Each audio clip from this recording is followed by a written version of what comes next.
His name could be Alex, but it could just as easily be yours. He sits in his car, a river of red taillights flowing endlessly before him, another stream of angry headlights flowing towards him. The city breathes a symphony of impatience, a chorus of car horns and distant sirens. Inside his sanctuary of steel and glass, the world isn't any quieter. His phone, resting in its cradle, pulses with a soft, insistent light. An email from his boss, marked urgent. A dozen notifications from a group chat, debating something trivial. A news alert, delivering another dose of global anxiety. He feels a familiar tightness in his chest, a low hum of pressure that has become the background music of his life. By all external measures, he is a success. He has the job, the apartment, the life he was told he should want. But in the quiet moments, like this one, trapped between where he was and where he is supposed to be, a profound sense of emptiness surfaces. This isn't just a bad day, he realizes. This has become every day. This feeling, this state of being perpetually overwhelmed, is the quiet affliction of our time. We live in an age of abundance, yet we feel a constant sense of lack. We are saturated with information, but starved of wisdom. We are more connected than ever through our devices, yet we feel deeply, achingly alone. We are constantly pushed to do more, to be more, to achieve more, running on a relentless treadmill that promises happiness is just one more promotion, one more purchase, one more vacation away. But we reach that goal, and the satisfaction is fleeting, a ghost of a feeling that vanishes as soon as we grasp it, leaving us breathless and wanting once more. This is the great exhaustion. It is a weariness of the soul that sleep cannot fix, a sense of being lost without a map, of being adrift on a chaotic sea. But what if this feeling is not a personal failure? What if it is a symptom, a natural response to an unnatural way of living? What if the solution isn't to run faster, but to stop running altogether? If all the external solutions have failed to bring lasting peace, perhaps the search must turn inward. For thousands of years, long before the first notification ever lit up a screen, a tradition of profound wisdom explored the very nature of this human condition. It did not offer easy answers or divine intervention. Instead, it offered a path, a practical, methodical science of the mind designed to understand suffering and to cultivate an unshakable peace from within. It is a path that teaches us not to silence the world, but to find the silence within ourselves. It is a journey to discover a still point in the turning world, a quiet center that remains calm, even when the storm rages all around it. This is the path of Buddhist wisdom, an ancient technology for the modern mind, a guide to finding our way back to ourselves. To begin our journey inward, we must first have the courage to look clearly at where we are. We must dare to diagnose the human condition, not with judgment, but with gentle, honest eyes. In the ancient language of the Buddha, this fundamental state of unease, this friction we feel against the world, is called dukkha. This word is often translated simply as suffering, but its meaning is far richer and more subtle than that. To translate it merely as suffering is to see only one color in a vast spectrum. Imagine a finely crafted wooden wheel, a masterpiece of engineering, but its axle hole is drilled just a fraction of an inch off-center. When it spins, it will never be truly smooth. It will always have a slight wobble, a persistent, energy-draining vibration. That vibration, that subtle but pervasive out-of-syncness, is a closer feeling to the heart of dukkha. It is the background hum of unsatisfactoriness that accompanies so much of our lives. The ancient teachers, in their wisdom, described dukkha in three distinct, interwoven layers. The first is the one we all know intimately. It is dukkha dukkha, the suffering of pain. This is the obvious, undeniable pain of life. It is the headache that throbs behind your eyes after a long day. It is the sharp pang of grief when you lose someone you love. It is the cold dread of a frightening medical diagnosis. It is the sting of harsh criticism, the ache of loneliness, the frustration of failure. It is the body growing old, the knees that protest when you climb the stairs, the failing eyesight that reminds you of time's relentless march. This is the suffering that no one can escape, the raw, unavoidable friction of embodied existence. When we feel this kind of pain, we don't need a philosopher to explain it to us. We know it in our bones. It is real, it is present, and it demands our attention. The second layer, however, is more subtle and perhaps even more pervasive in our modern lives. It is called viparinama dukkha, the suffering of change. This is the anxiety that is woven into the very fabric of our pleasant experiences. It is the bittersweet pain of happiness. Have you ever been on a perfect vacation, sitting on a beautiful beach as the sun sets, and felt a tiny nagging thought in the back of your mind? This will end soon. That is the suffering of change. Have you ever achieved a long-sought goal, felt a momentary surge of triumph, only to have it replaced by a sense of, what now, or the fear of losing what you've gained? That is the suffering of change. We grasp and cling to the things that bring us joy, trying to hold on to them, to freeze them in time. But life is a river, not a photograph. Everything flows, everything changes. The youth we cherish fades. The relationships we treasure evolve or end. The moments of perfect contentment are, by their very nature, fleeting. Our resistance to this flow, our attempt to build a permanent home on the shifting sands of time, is a constant source of underlying tension and disappointment. The very happiness we seek becomes a source of anxiety because we fear its inevitable departure. The third and most profound layer is sankhara dukkha, the suffering of conditioned existence. This is the most subtle, the baseline hum of the off-center wheel. It is the inherent unsatisfactoriness of a life built upon temporary, interdependent parts. It is that feeling you can't quite name, even on a day when nothing is wrong. You have your health, your family is safe, your job is secure, and yet there is a quiet whisper. Is this all there is? It is the background stress of simply being a self, of maintaining this complex machinery of body and mind, of defending a fragile identity, of navigating a world of constant flux. It's like carrying a heavy backpack. For the first few miles, you are acutely aware of its weight. But after many hours, the ache becomes a dull, constant part of your reality. You might even forget you're carrying it, but your every step is still burdened by its load.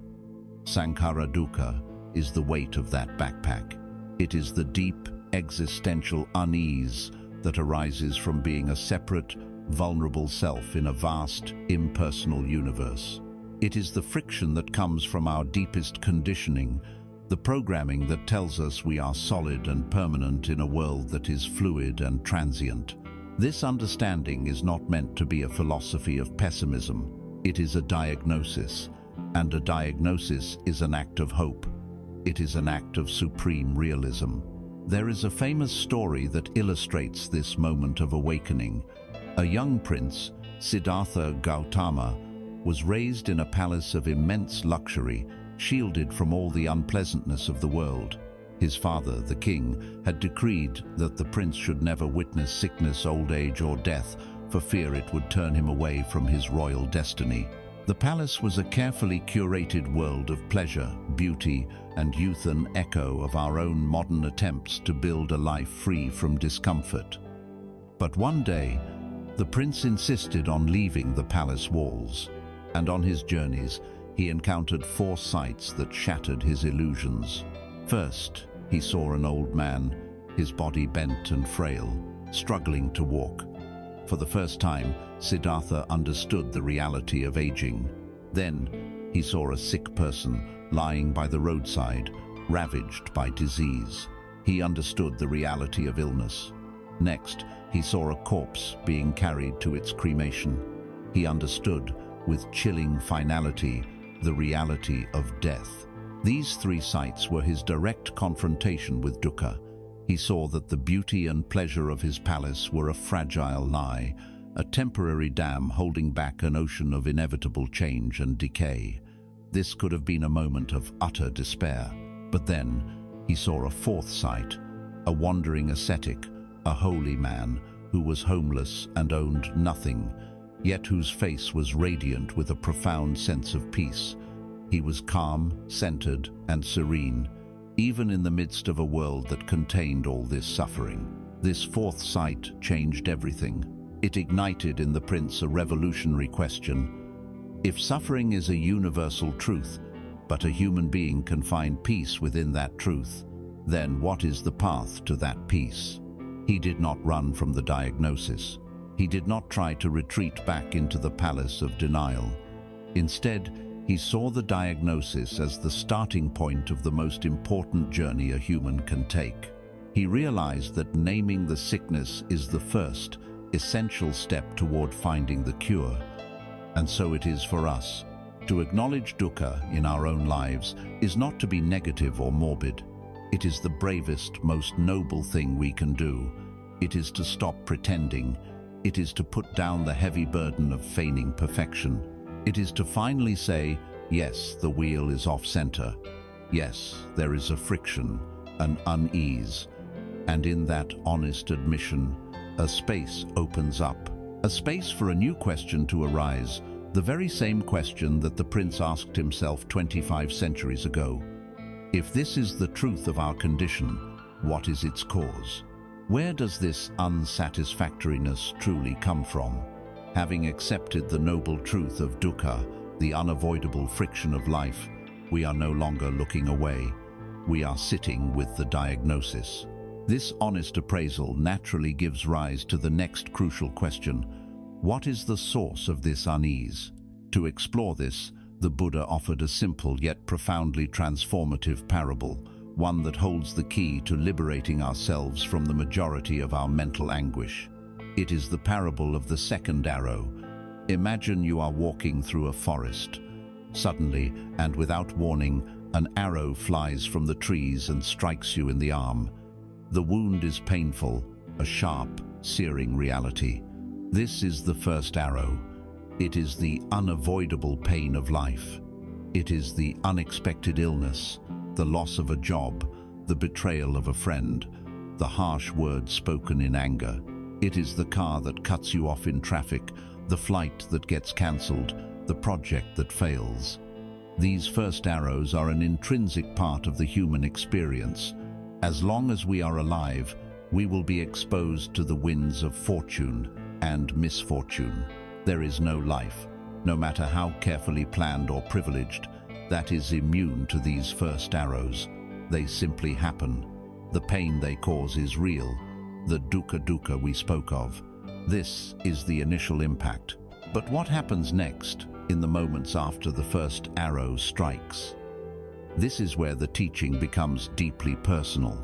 According to the parable, an ordinary, untrained person will almost invariably react to this first arrow by shooting a second arrow into themselves. You are struck by the first arrow of the painful event, and then your mind launches a volley of secondary missiles. Your boss criticizes your work in a meeting. That is the first arrow. The pain is a sharp sting of embarrassment and surprise. Then comes the second arrow, the one you fire yourself. I'm a failure. I'm going to be fired. Everyone in that room thinks I'm an idiot. I always mess things up. Why can't I ever get it right? You take the initial pain of a single event and weave it into a devastating story about your fundamental worthlessness. Or consider a more mundane example. You are planning a picnic, and just as you're about to leave, the sky opens up and it begins to rain. The rain is the first arrow. It is the inconvenient, objective reality. The second arrow is the internal monologue of rage and despair. This always happens to me. My one day off is ruined. Nothing ever works out for me. The world is against me. You take a simple change in weather, and turn it into a personal attack, a cosmic injustice aimed directly at you.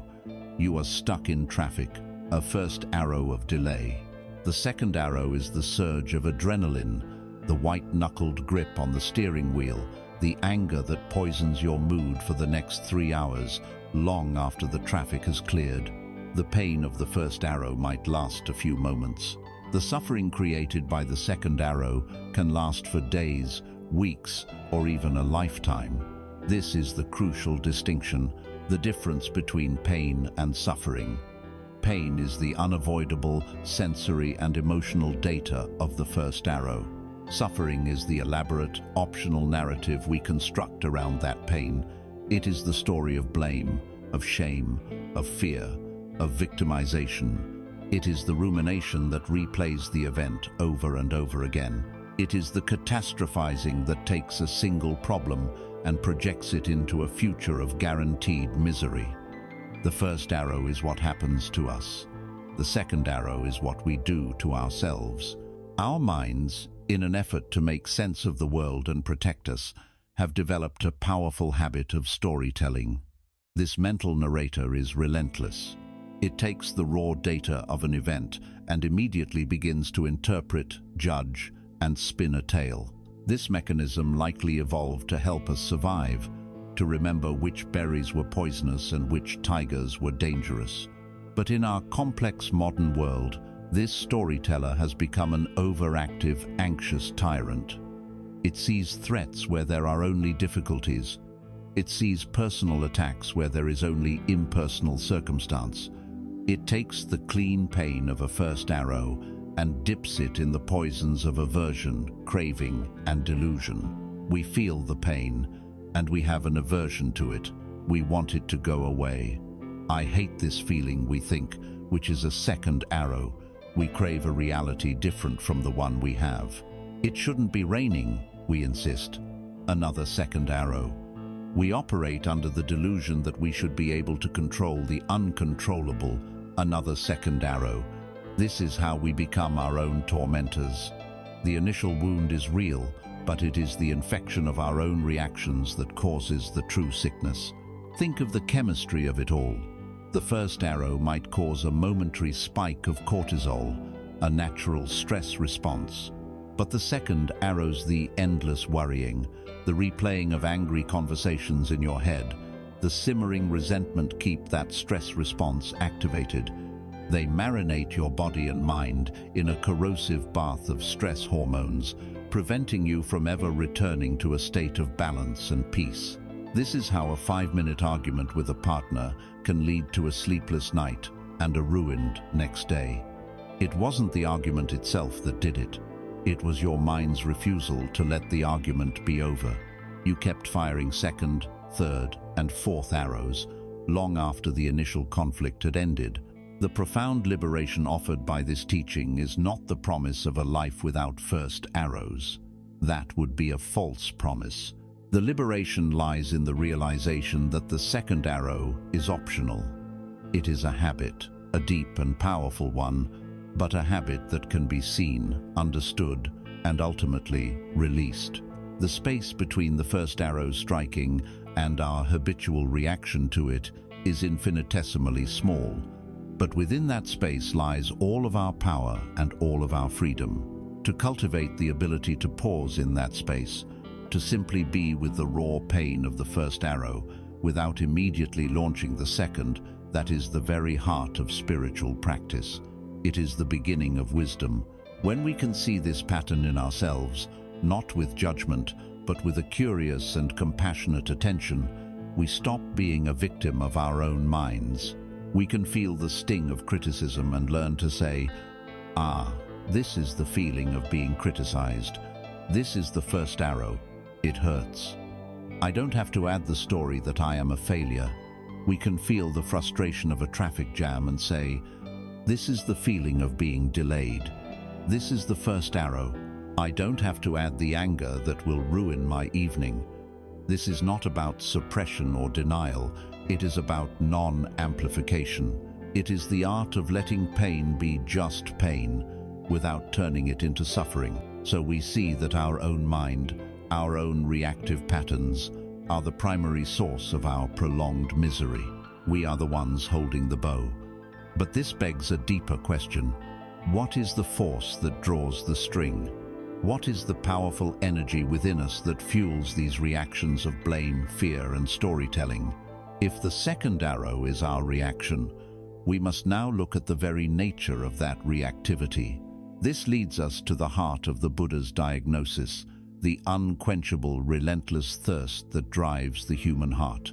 We have seen how we torment ourselves with the second arrow, the internal reaction to life's unavoidable pains. We are the archer, drawing the bowstring back again and again. But what is the force that compels our hand? What is the deep, driving energy behind our reactions of anger, blame, and fear? The Buddha identified this force with a single, powerful word, tanha. Often translated as craving or desire, the word more accurately evokes a primal, relentless thirst. It's not a mild preference. It's the desperate, parched feeling of a person lost in the desert, dreaming only of water. This unquenchable thirst, in all its forms, is the engine that powers the wheel of suffering. It is the root cause of our deep and persistent dissatisfaction. When we hear the word craving, we often think of negative or destructive desire, craving for unhealthy food, for alcohol, for things we know are bad for us. But the Buddhist understanding of tanha is far more subtle and all-encompassing. It identifies three distinct channels through which this thirst flows, and most of them masquerade as perfectly normal, even positive parts of our lives. The first is kama tanha, the thirst for sense pleasures. This is the most familiar and most constantly stimulated thirst in our modern world. It is the hum of wanting that whispers to us all day long. It is the desire for the taste of good food, the pleasure of beautiful music, the sight of an attractive person, the comfort of a warm bed, the validating ping of a notification on our phone. Our entire consumer culture is a massive engine designed to generate and exploit kama tanha. Advertisements don't sell products, they sell the promise of quenching a thirst. They create a feeling of lack, an itch that their product promises to scratch. You see an ad for a new car, and suddenly the car you own feels inadequate. You see pictures of an exotic vacation, and suddenly your own home feels dull and confining. We are conditioned to believe that happiness is just one purchase, one experience, one click away. We scroll endlessly through feeds and storefronts, searching for the next little hit of pleasure, the next sip of water to soothe our parched throats. But the satisfaction is always temporary. The new phone becomes old. The taste of the delicious meal fades. The pleasure subsides, and the thirst inevitably returns, often stronger than before. The second, and perhaps deeper form of this thirst, is bhava tanha, the thirst for becoming, for existence. This isn't just about wanting pleasant sensations. It's about wanting a particular reality. It is the profound craving for our lives to be a certain way, for our identity to be solid, secure, and permanent. It's the thirst to be important, to be respected, to be loved. It's the burning desire to leave a mark, to build a legacy, to feel that our life means something. It's the subtle hope that if we can just get the right job, find the perfect partner, and arrange all the pieces of our lives in just the right way, we can achieve a state of permanent, stable happiness. We curate our lives on social media, presenting a carefully edited version of ourselves, a happy, successful character we desperately want to become. This thirst for becoming is what fuels our ambition, our striving, and our deep-seated anxiety about the future. It's the clinging to a favorable self-image and the fear of it being threatened. When someone criticizes us, the pain we feel comes from bhava tanha, our thirst for a reality in which we are seen as competent and likable has been denied. It is the thirst for life itself, to be a controllable, predictable project that will eventually culminate in happily ever after. The third type of thirst seems like the opposite of the second, but it is equally powerful. It is vibhava tanha, the thirst for non-existence, for annihilation. This is the powerful urge for unpleasant things to simply go away. When you have a splitting headache, your primary thirst is for the non-existence of that pain. When you feel a profound sense of shame or embarrassment, the desire is to disappear, to become invisible, for the ground to open up and swallow you. This thirst is the energy behind aversion. It's the violent push against reality. We engage in countless behaviors to serve this thirst. We numb ourselves with alcohol or drugs. We distract ourselves with endless entertainment. We avoid difficult conversations, all in an attempt to annihilate an uncomfortable feeling or situation. In its most extreme form, vibhava tanha manifests as the desire to end one's own life, the ultimate craving for the non-existence of a self that is perceived as the source of unbearable pain. It is a desperate final attempt to quench the thirst by destroying the one who is thirsty. These three thirsts for pleasure, for becoming, and for non-existence are the strings that pull at our hearts, the forces that compel us to fire the second arrow. They keep us locked in a state of perpetual striving and resistance, forever reaching for what we don't have and pushing away what we do. The futility of this cycle is captured perfectly in the modern psychological concept of the hedonic treadmill. Studies show that people who experience major positive life events, like winning the lottery, do experience a spike in happiness. But within a year, their happiness levels return to roughly where they were before. They adapt to the new reality. The mansion becomes just a house. The luxury becomes normal. They are back on the treadmill, needing an even bigger win to get the same thrill. We are constantly running, yet we remain in the same place, always thirsty. In ancient Buddhist cosmology, this state is personified by a tragic figure, the preta, or the hungry ghost. This is not a literal monster to be feared, but a powerful psychological metaphor for a mind consumed by tanha. The hungry ghost is depicted with a massive, bloated stomach, representing its insatiable desires and endless appetite. But it has a mouth as small as a pinhole and a throat constricted and narrow, so it can never take in enough to satisfy its ravenous hunger. Every drop of water it tries to drink turns to fire, searing its throat. It is surrounded by food and drink it can never consume. The hungry ghost is a portrait of the torment of craving. It is the perfect image of a being who seeks fulfillment from the outside, desperately trying to fill a spiritual void with things that can never nourish it. We are all hungry ghosts when we believe that the next purchase, the next promotion, or the next relationship will finally be the thing that quenches our thirst for good. This thirst is the tension in the bowstring of the second arrow. The diagnosis of our condition is becoming clearer. The friction of life, dukkha, is made into prolonged suffering by our mental reactions, the second arrows we fire into ourselves. And these reactions are powered by tanha, the unquenchable thirst for things to be other than they are.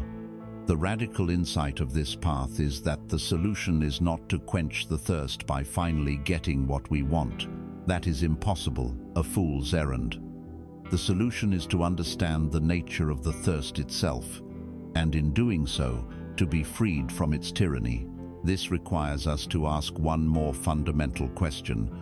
This thirst causes us to grasp and to cling. But what exactly are we clinging to? We cling to our feelings, our bodies, our ideas, and our possessions as if they were solid, permanent, and reliable. But what if they aren't? What if the very nature of everything we try to hold on to is like trying to hold a fistful of water? We have uncovered the driving force behind our suffering, the relentless, unquenchable thirst called tanha. This thirst compels us to grasp, to cling, to hold on tightly to the things we believe will bring us happiness and to push away the things we believe will cause us pain. We live our lives like a person in a rushing river, desperately trying to grab onto rocks and branches, seeking a stable place to stand. But this very act of clinging is the source of our exhaustion and our bruises. This brings us to a truth so fundamental, so pervasive, that we often fail to see it, like a fish that is unaware of water. This is the truth of anicca, or impermanence. The law of anicca states that everything, without exception, is in a constant state of flux. Everything that comes into being will, in time, pass away. Nothing is static, nothing is permanent. The entire universe, from the vast galaxies wheeling in space to the most fleeting thoughts in our minds, is a dynamic, unfolding process. It is an endless, ever-flowing river. The ancient Greek philosopher Heraclitus said, "You cannot step into the same river twice, for it is not the same river, and you are not the same person." This is the essence of anicca. Our suffering does not arise from the fact that things change. It arises from our stubborn, deeply ingrained insistence that they shouldn't. We try to build a permanent fortress of happiness on the constantly shifting ground of reality, and then we are shocked and devastated when the earth moves beneath our feet. Look around you. You can see the truth of impermanence everywhere in the external world. You see it in the majestic cycle of the seasons, the vibrant life of spring giving way to the lushness of summer, the slow, beautiful decay of autumn, and the stark stillness of winter. You see it in the sky, as the sun rises and sets, and clouds form and dissolve. You see it in the things you own. The new car gets its first dent, its paint begins to fade, and eventually its engine will fail. The favorite shirt you love wears thin and tears. The powerful computer on your desk will one day become a slow, obsolete relic. We spend so much of our lives accumulating possessions, hoping they will provide us with a sense of security and stability, yet they are all silently whispering the truth of their own decay. More painfully, we see anicca in our relationships and life situations. The intense romance of a new relationship mellows into the quiet complexities of long-term partnership. Friendships that once seemed essential can drift apart due to time and distance. The children whose small hands we held grow up and build lives of their own. The job that once defined our identity may be lost to downsizing or a change in the economy. We cling to these situations, to these people, to these moments of joy, desperately wishing they would last forever. But life is a dance, not a statue. To try and hold a moment still is to resist the music of existence itself, and this resistance is a constant source of anxiety and sorrow. Even more profoundly, this river of change flows directly through us. We are not the stable, solid observers of an impermanent world. We are the impermanence. Consider your own body. It is not a fixed entity. It is a biological process, a colony of trillions of cells that are constantly dying and being replaced. The body you have today is not the same body you had 7 years ago. It ages, it gets sick, it heals, it changes. We fight this process with lotions and diets and exercise, but we cannot stop the flow. Consider your feelings. They are perhaps the most volatile weather systems of all. A wave of anger can rise up, feeling all-consuming, and yet, a few hours later, it has vanished. A moment of pure, unadulterated joy can fill your heart, and then it softens into a quiet contentment before fading away. Sadness may visit for a day or a week, feeling like a heavy, permanent cloak, but it too eventually lifts. No feeling is final. When we don't understand this, we make two critical mistakes. We desperately cling to pleasant feelings, which creates an underlying anxiety that they will leave. And we violently fight against unpleasant feelings, which gives them more energy and prolongs their stay. Understanding the impermanent nature of feelings allows us to let them be what they are, temporary weather patterns passing through the vast sky of our awareness. And what about our thoughts? They are the most fleeting phenomena of all. like lightning bugs on a summer night, flashing into existence and disappearing in an instant. Yet we give them so much weight. We take a passing thought of self-doubt and build it into a concrete identity of, I am not good enough. We take a fleeting thought of worry and construct an entire future of catastrophe. Seeing our thoughts as merely transient mental events, rather than absolute truths, is a profoundly liberating step. To a mind raised on the promise of permanence, this teaching can at first seem grim or nihilistic. But to look deeply into anicca is to discover that it is not a curse, but a blessing. It is a source of immense hope. Because nothing is permanent, no suffering, no despair, no grief can last forever. The darkest night will eventually give way to the dawn. The most violent storm will pass. This truth provides a light in our darkest moments, reminding us, this too shall pass. Furthermore, an awareness of impermanence infuses our lives with a sense of preciousness. When we truly know that this moment will never come again, we begin to pay attention. We stop living on autopilot. The taste of a simple meal becomes a miracle. The sound of a loved one's laughter becomes a treasure. The beauty of a sunset becomes a sacred event. Impermanence is what makes life poignant, beautiful, and worthy of our full attention. There is a story that captures this transformation perfectly. A young woman named Kisa Gotami was driven mad by grief when her only child, an infant son, died. In her denial and despair, she refused to believe he was gone. She clutched his small, lifeless body and wandered from house to house, begging for a medicine that could bring him back. Some people mocked her, others pitied her, but no one could help. Finally, someone directed her to the Buddha. She laid her son at his feet and pleaded for help. The Buddha looked at her with infinite compassion and did not dismiss her pain. He said, "There is only one thing that can help you. Go into the village and bring me back a single mustard seed from a house where no one-and-no child, no spouse, no parent, no servant thus ever died." Filled with a desperate hope, Kisa Gotami rushed into the village. At the first house, she asked for a mustard seed, and the family gladly offered it. But when she asked her question, "Has anyone in this house ever died?" they looked at her with sorrow. "The living are few," they said, "but the dead are many. We lost our father just last year." She went to the next house, and the next, and the next. The story was always the same. Every family had a mustard seed, and every family had a story of loss. As evening fell, she had visited every house and had not collected a single seed. She sat by the roadside, watching the flickering oil lamps of the village being lit, only to be extinguished a few hours later. And in that moment, she understood. Her sorrow was not a unique affliction. It was not a punishment. It was the shared, universal truth of being human.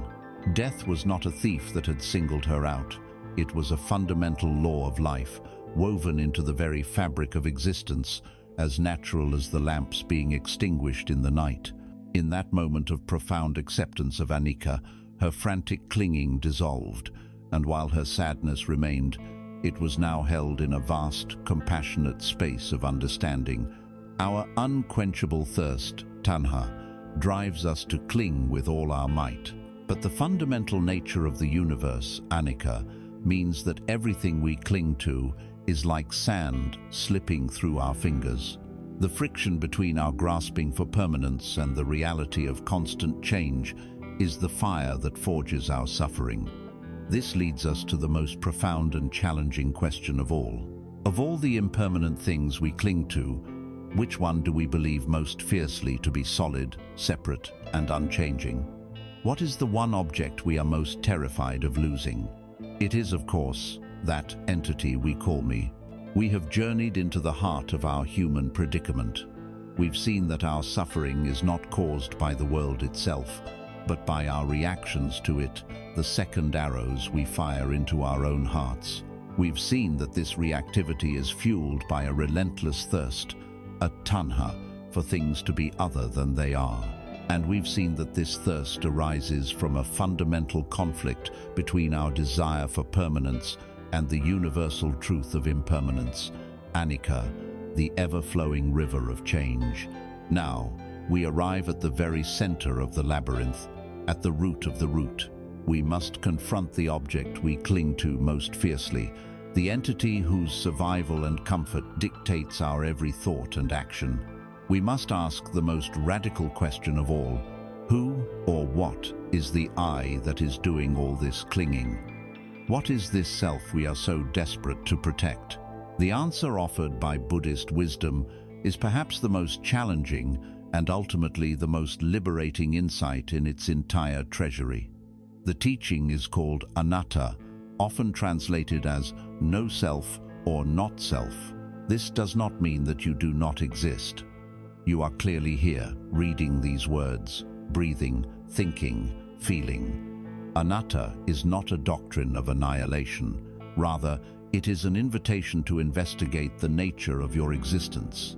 It suggests that if you look for a solid, separate, continuous, and unchanging self at the core of your being, a CEO in the headquarters of your mind, a permanent driver in the seat of your body, you will not be able to find one. Instead of a single, solid entity, the Buddha taught that what we call a person is a dynamic and interdependent process, a flowing confluence of 5 distinct streams of activity. These are known as the 5 aggregates, or skandhas. To understand anatta is to look deeply into these 5 aspects of our experience and see if we can locate a permanent me within any of them. The first aggregate is form, or rupa.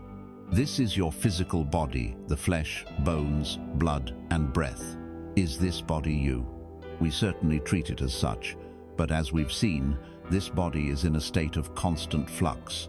It is aging, changing, and made of elements that are borrowed from the earth and will one day return to it. If you lose a limb in an accident, are you any less you? The body is a part of our experience, but it is a process, not a permanent possession. It is a house, but not the inhabitant. The second aggregate is feeling, or vedana. This refers to the raw sensations that arise whenever our senses make contact with the world. These are categorized as pleasant, unpleasant, or neutral. A cool breeze on a hot day is pleasant. The sound of a dental drill is unpleasant. The feeling of your shirt against your skin might be neutral. These feelings are as fleeting as the weather, arising and passing away in every moment. Are you these feelings? If you are the feeling of joy, who are you when sadness arrives? To identify with our feelings is to be tossed about on a sea of constant change. The third aggregate is perception, or sana. This is the faculty of recognition and labeling. Your eyes see a shape and your mind says, tree. Your ears hear a sound and your mind says, sad song. Your mind feels an emotion and your mind says, I am angry. Perception is the act of putting a mental tag on our experience. But these perceptions are shaped by our memory, our culture, our language, and our mood. The same event can be perceived as a disaster by one person and an opportunity by another. Are you these fleeting, conditioned perceptions? The fourth aggregate is mental formations, or sankhara. This is a vast and complex category that includes all of our volitional activities, thoughts, opinions, beliefs, biases, intentions, habits, and moods. This is the chattering storyteller in our head, the one who fires the second arrows. This stream is the most turbulent of all, a chaotic whirlwind of mental activity. But are you these thoughts? If so, which one? The generous thought you had this morning, or the petty, jealous one you had this afternoon? If you are your opinions, what happens when you learn new information and change your mind? To identify with this chaotic stream is to build your house in the middle of a hurricane. The fifth and final aggregate is consciousness, or vijnana. This is not some grand, all-encompassing soul. In this context, It refers to the simple, bare awareness that arises when a sense organ connects with its object. There is eye consciousness, ear consciousness, nose consciousness, and so on. It is the flickering light of awareness that allows experience to be known. It is utterly dependent on the other four aggregates. Without a body, feelings, perceptions, or thoughts, what would there be to be conscious of? This consciousness flickers on and off, moment by moment, completely dependent on conditions. It is not a continuous, singular entity. The profound insight of anatta is that there is no you to be found outside of these five processes. You are the processes. You are not the owner of the house. You are the house, constantly being built and dismantled. A beautiful ancient text captures this with the story of the sage Nagasena and King Milinda. The king, a sharp intellectual, asks Nagasena his name. The sage replies that his brothers call him Nagasena, but it is only a designation, a convenient name, for no permanent person can be found. The king is incredulous and challenges him, pointing to the chariot Nagasena arrived in. "What is this chariot?" the king demands. "Is it the wheels, the axle, the frame, the reins?" He goes through every part of the chariot, and Nagasena agrees that none of these individual parts is the chariot. Then, the king says triumphantly, "There is no chariot." Nagasena gently replies, "Your Majesty, it is on account of the wheels, the axle, the frame, and all these other parts that we use the convenient designation, chariot." He then turns the analogy back on the king, showing him that King Milinda is likewise just a convenient name for the assembly of body, feelings, perceptions, thoughts, and consciousness. There is no ghost in the machine.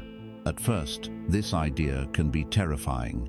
If there is no me, am I just being annihilated? But the terror comes from the ego, the illusion of a separate self. It is this illusory self that causes most of our suffering. It is the ego that feels constantly threatened, needing to defend its territory. It is the ego that lives in a state of perpetual comparison, leading to envy and pride. It is the ego that wants to possess things, my reputation, my ideas, my painto solidify its own existence, and its greatest terror is its own dissolution. Understanding anatta is not about destroying yourself. It is about seeing through the illusion that you were ever a separate, fixed self in the first place. The liberation of this insight is immeasurable. When the burden of defending a fragile, isolated ego is lifted, a profound lightness and freedom emerge. The walls between self and other begin to dissolve, and compassion arises naturally, not as a moral duty, but as a recognition that your well-being is inseparable from the well-being of all. When an insult comes your way, there is no solid me for it to stick to. It is simply an unpleasant sound, a passing weather pattern. When success arrives, there is no puffed-up ego to claim ownership, only a sense of gratitude for the conditions that allowed it to arise. We stop living as a static noun and begin to experience ourselves as a dynamic verb. We are not a thing, but a process, a flowing, interconnected happening. And so, our diagnosis is complete. We have journeyed to the deepest root of our overwhelm. The symptom is dukkha, the pervasive unsatisfactoriness of life. The immediate cause is the second arrow of our own mental reactivity, which is fueled by the relentless thirst of tanha. And this entire painful structure is built on a foundation of misunderstanding, a belief in permanence in a world that is defined by anicca, and a belief in a solid, separate self in a world where there is only the interconnected process of anatta. We have looked unflinchingly at the nature of the disease. Now, with this clarity, we can finally turn our faces toward the cure. What then is the prescription? What is the practical step-by-step path that leads out of this forest of suffering and into the open clearing of peace? The answer is a map, a guide for living that is as practical as it is profound. It is known as the Noble Eightfold Path. We have journeyed deep into the landscape of the mind, exploring the anatomy of our own suffering. We have sat with the diagnosis, tracing the symptom of dukkha back through the chain of causation, the second arrow of our own making, fueled by the relentless thirst of tanha, all built upon the shaky ground of a reality we misperceive as permanent, anicca, and a self we misperceive as solid, anatta. To remain here, in the diagnosis, would be to fall into a state of intellectual despair. But the entire purpose of this profound analysis was not to leave us stranded in the wilderness of our own confusion. It was to prepare us to receive the map that leads us out. Having understood the nature of the prison, we can now learn how to open the door. This map, this practical step-by-step guide to liberating ourselves from suffering, is known as the Noble Eightfold Path. This is the prescription that follows the diagnosis. It is not a set of divine commandments handed down from on high, demanding blind obedience. It is not a rigid, linear progression where you must perfect one step before daring to approach the next. Rather, imagine it as a beautiful, intricate braid woven from 8 distinct but inseparable strands. Each strand lends its strength to the others, and the integrity of the braid depends on all of them being woven together. Or think of it as the 8 spokes of a great wheel.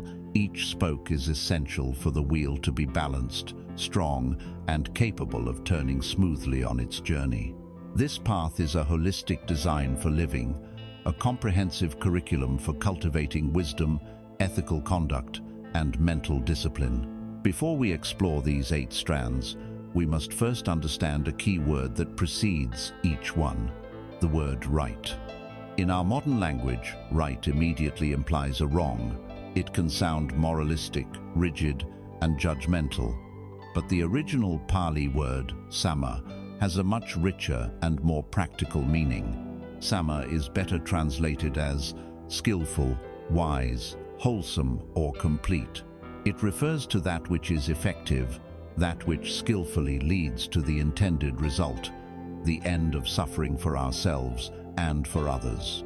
So, right view is not about having the correct opinions. It is about seeing in a way that is skillful and frees the mind. Right speech is not about following a list of forbidden words. It is about speaking in a way that skillfully creates harmony and understanding. The Noble Eightfold Path is not a list of rules. It is a set of 8 interconnected skills to be developed, a path of cultivation, not of compliance. To make this comprehensive path easier to grasp, its 8 factors are traditionally grouped into 3 fundamental trainings.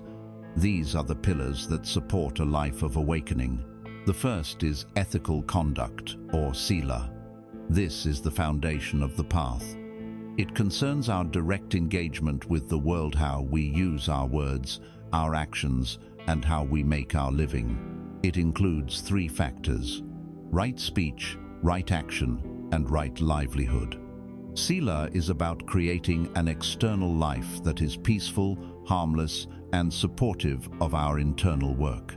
It is the practice of consciously choosing not to cause harm to ourselves or others through our behavior. By cultivating a life of integrity and kindness, we calm the turbulent waters of our daily existence.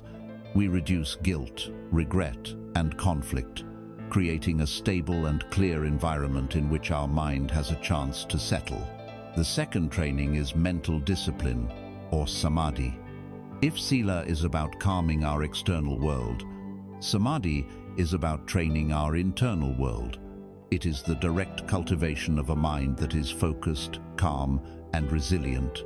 This pillar includes 3 factors: right effort, right mindfulness, and right concentration. Through these practices, we develop the ability to work skillfully with our own minds. We learn to gently release unwholesome states and actively cultivate wholesome ones. We develop the capacity to remain present and aware, rather than being constantly swept away by the chaotic stream of our thoughts and emotions. This is where we train the monkey mind to rest, developing a mental clarity and strength that is unshakable. The third training, and the culmination of the path, is wisdom, or panya. This is the penetrating insight into the true nature of reality that arises from a mind that is both ethically grounded and deeply concentrated. Wisdom is not mere intellectual knowledge. It is not about memorizing Buddhist doctrines. It is a direct, experiential seeing, a profound aha moment that changes us on a fundamental level. This pillar includes the remaining two factors: right view and right intention. Wisdom is both the beginning and the end of the path. An initial flicker of right view is what sets us on the path in the first place, and the full blossoming of that wisdom is the ultimate liberation the path leads to. The spirit of this entire eightfold curriculum is beautifully captured in the story of a monk named Sona Kolivisa. Sona was incredibly diligent, a man of immense effort. He had been a wealthy musician before becoming a monk, and he applied the same intensity to his meditation practice. He practiced walking meditation so relentlessly that the soles of his feet cracked and bled, staining the monastery grounds. Yet, despite his heroic efforts, his mind was no closer to peace. He became deeply discouraged, thinking to himself, "I am giving everything, and yet I am getting nowhere. Perhaps this path is not for me." The Buddha, sensing his despair, appeared before him. "Sona," he said, "I have heard that before you became a monk, you were a master of the lute." Sona confirmed this was true. The Buddha then asked, "Tell me, Sona, what happens if the strings of your lute are tuned too tightly?" Sona replied, "Venerable sir, if they are too tight, they will snap." "And what happens," the Buddha continued, "if the strings are too loose?" "Sir," Sona answered, "if they are too loose, they will produce no sound at all." The Buddha then looked at him with great kindness and said, "In the very same way, Sona, energy that is too strained leads to restlessness and agitation, and energy that is too slack leads to laziness and torpor. The path to awakening is a middle way. The Noble Eightfold Path is this middle way. It is a path of exquisite balance, steering skillfully between the two extremes that trap us. It avoids the extreme of self-indulgence, of letting the strings of our life be so loose that they produce no music of meaning or purpose. And it avoids the extreme of self-mortification, of tightening the strings of discipline so harshly that our spirit breaks. It is a path of wakeful, balanced and joyful engagement with life. It is the art of tuning the instrument of our own body and mind so that it may produce the beautiful music of liberation. This map has now been unfolded before us, showing the terrain in its entirety. It is a blueprint for transforming our lives, not through force, but through skillful cultivation. It is a guide for turning away from the path of suffering and walking, step by step, on the path of peace. But any journey, no matter how detailed the map, must begin with a single crucial element, a sense of direction. We must know which way is north. The compass for this entire journey, the factor that orients and guides all 7 others, is the very first limb of the path. We will now turn our attention to it, the cultivation of right view. We have arrived at the trailhead. The map of the Noble Eightfold Path has been unfolded, revealing a holistic design for a life of wisdom, ethics, and mental discipline. But any journey, no matter how detailed the map, is doomed to fail without a compass. We must know which direction to travel, which way leads out of the forest of suffering, and which leads deeper into it. The first limb of the path, right view, is this compass. It is the orientation of the mind that guides and gives purpose to all the other 7 factors.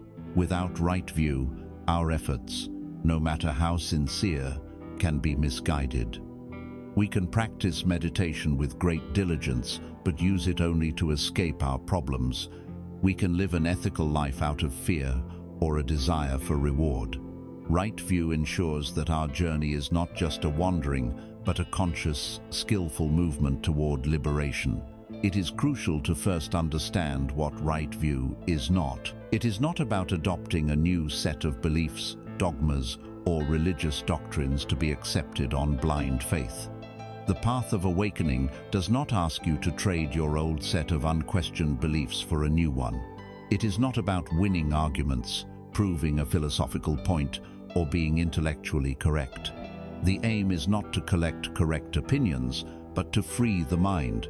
Right view is not a destination of certainty, but a way of seeing. The original term, samaditthi, translates more accurately to wise perspective or skillful seeing. It is the cultivation of a lens through which we can see reality as it truly is, free from the thick fog of our ingrained illusions and distortions. So, what does one see with this clear vision? One sees the fundamental truths of existence that we have already begun to diagnose.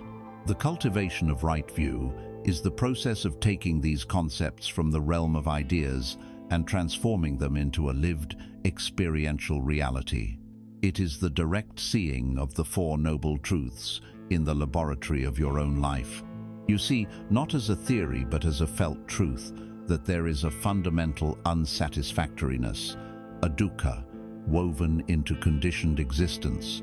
You see, in real time, how your own mind's craving, your tanha, is the very force that creates your suffering, how you constantly fire those second arrows into yourself. You also begin to see, with a dawning sense of profound hope, that if the cause of suffering can be seen, it can also be released, and that a cessation of this suffering is therefore possible. And finally, you see that the Eightfold Path is the practical, trustworthy means to achieve that cessation. At its heart, right view is the penetrating, non-conceptual understanding of the great laws of anicca and anatta. It is to look at a beautiful sunset and see not just its beauty, but also its fleeting, transient nature, which makes it all the more precious. It is to look at a moment of intense anger and see it not as my anger, a solid part of who you are, but as an impersonal, impermanent wave of energy passing through your awareness. It is to look at your own successes and failures and see them not as a verdict on a fixed, separate self, but as the natural results of a vast web of causes and conditions. To appreciate the power of right view, it helps to look at its opposite, wrong view. Wrong view is the source code of our suffering. It is the distorted lens that generates our dysfunctional patterns. For instance, the widely held wrong view of materialism tells us happiness can be bought.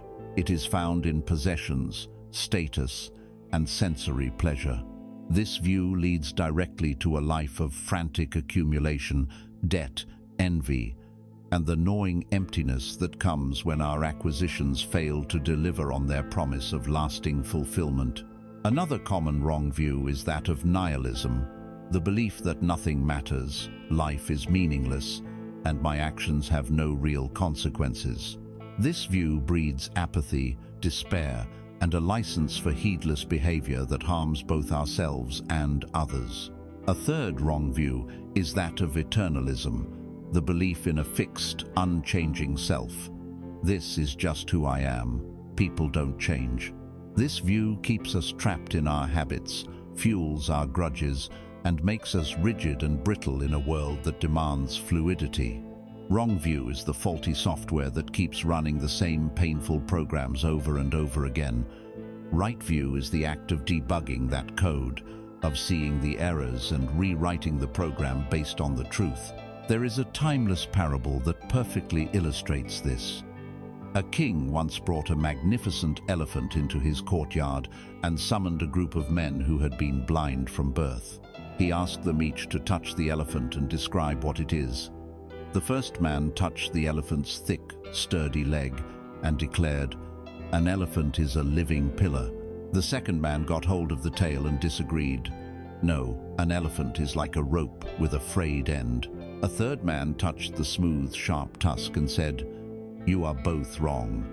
An elephant is like a plowshare." Another felt the vast, flapping ear and insisted it was like a fan, while the man who touched the writhing trunk was certain it was like a waterspout. Soon, they were all shouting at each other, each man absolutely convinced of his own partial experience, each one certain the others were fools. We are all, to some degree, like these blind men.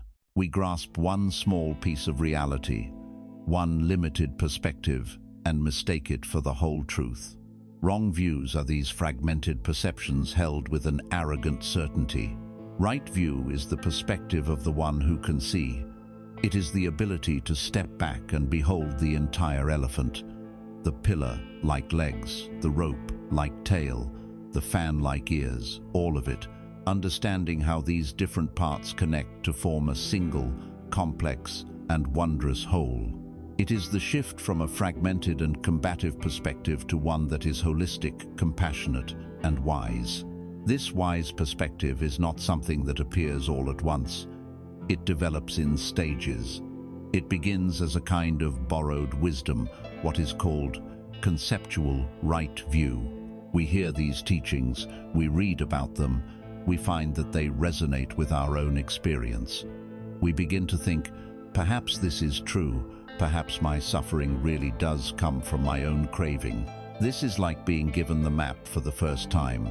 Then, through reflection and mindfulness, we start to develop experiential right view. We begin to see the principles in action. We catch ourselves firing a second arrow. We notice the impermanence of a happy mood. We feel the unease of our ego being threatened. This is like looking at the map and then recognizing the mountains and rivers in the actual landscape around us. Finally, through deep and sustained practice, this can blossom into realized right view, a direct, non-conceptual insight that transforms us completely. At this stage, you no longer need the map, because the landscape has become your home. Right view, then, is the light that illuminates the path ahead.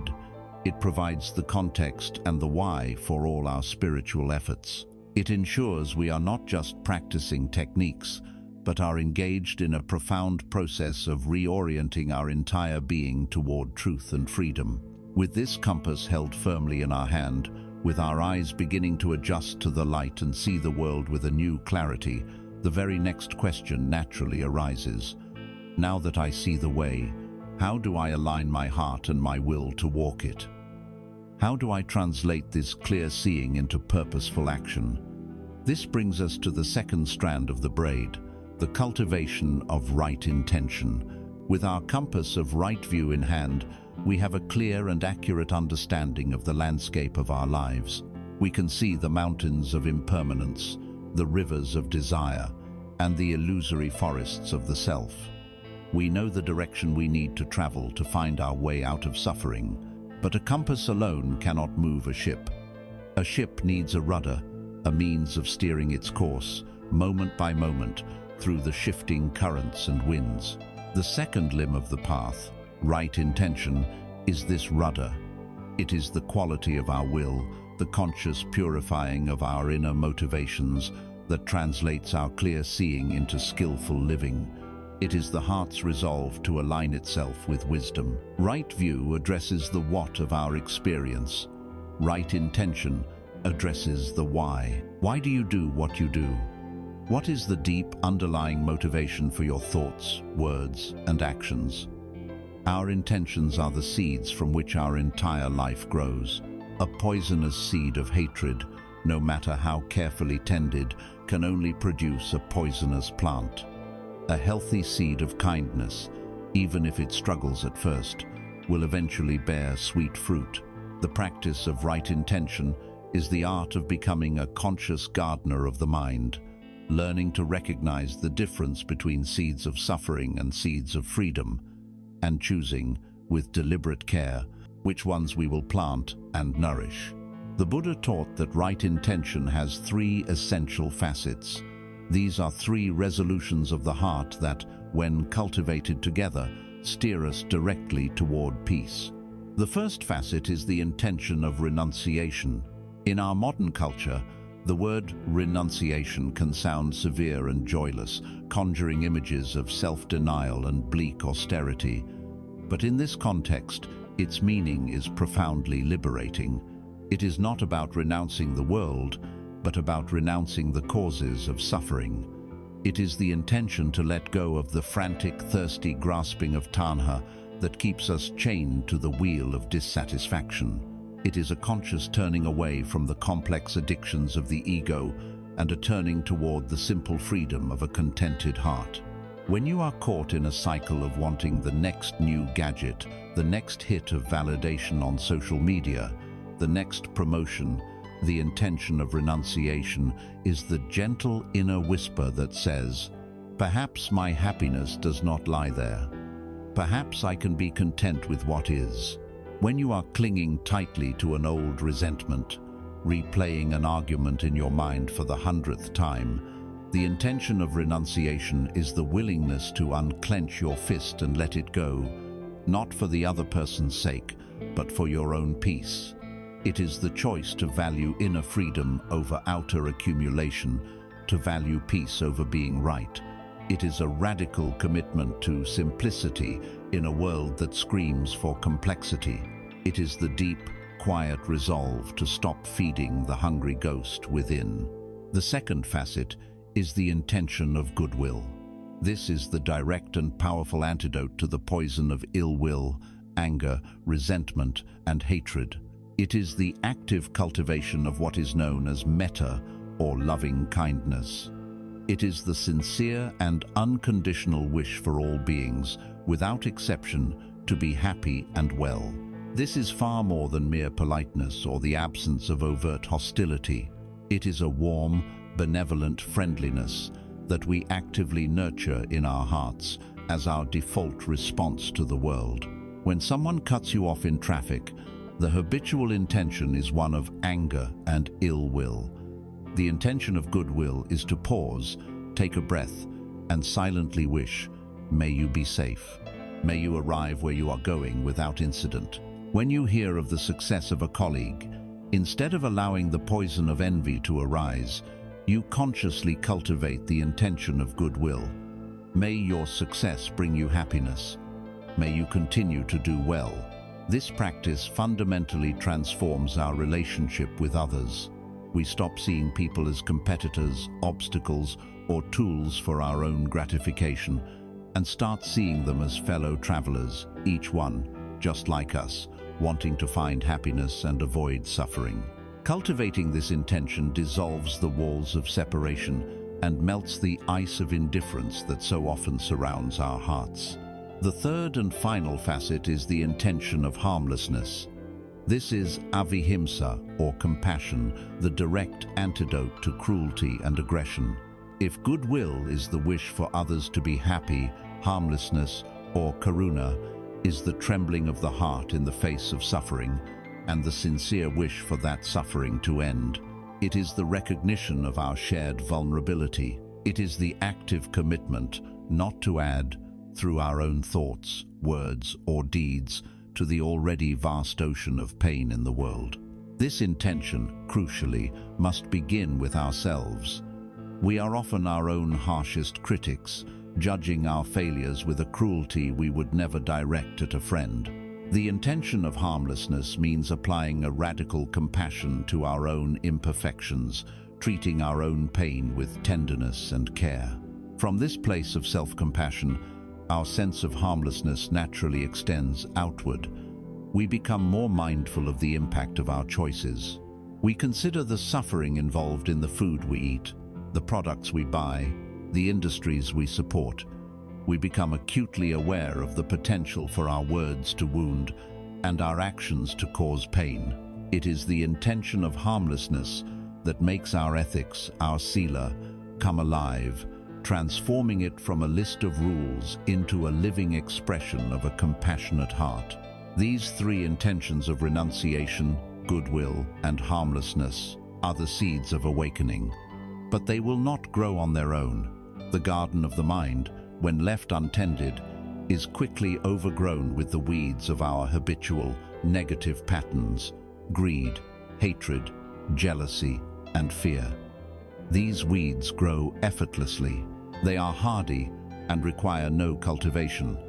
The wholesome intentions, however, are like delicate flowers. They must be planted consciously and tended with gentle, persistent care. This is the active work of right intention. It is noticing, through mindfulness, when a weed of ill will has sprouted, and instead of watering it with angry thoughts, we gently uproot it and, in its place, plant a seed of goodwill. There is a wise and beautiful story from the Cherokee tradition that perfectly encapsulates this practice.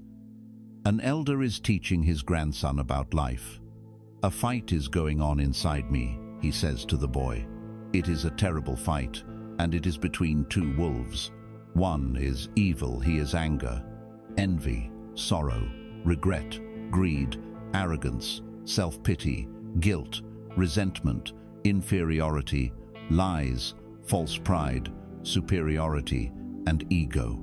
He continued, "The other is good, he is joy, peace, love, hope, serenity, humility, kindness, benevolence, empathy, generosity, truth, compassion, and faith. The same fight is going on inside you and inside every other person too." The grandson thought about it for a minute and then asked his grandfather, "Which wolf will win?" The old Cherokee simply replied, "The one you feed."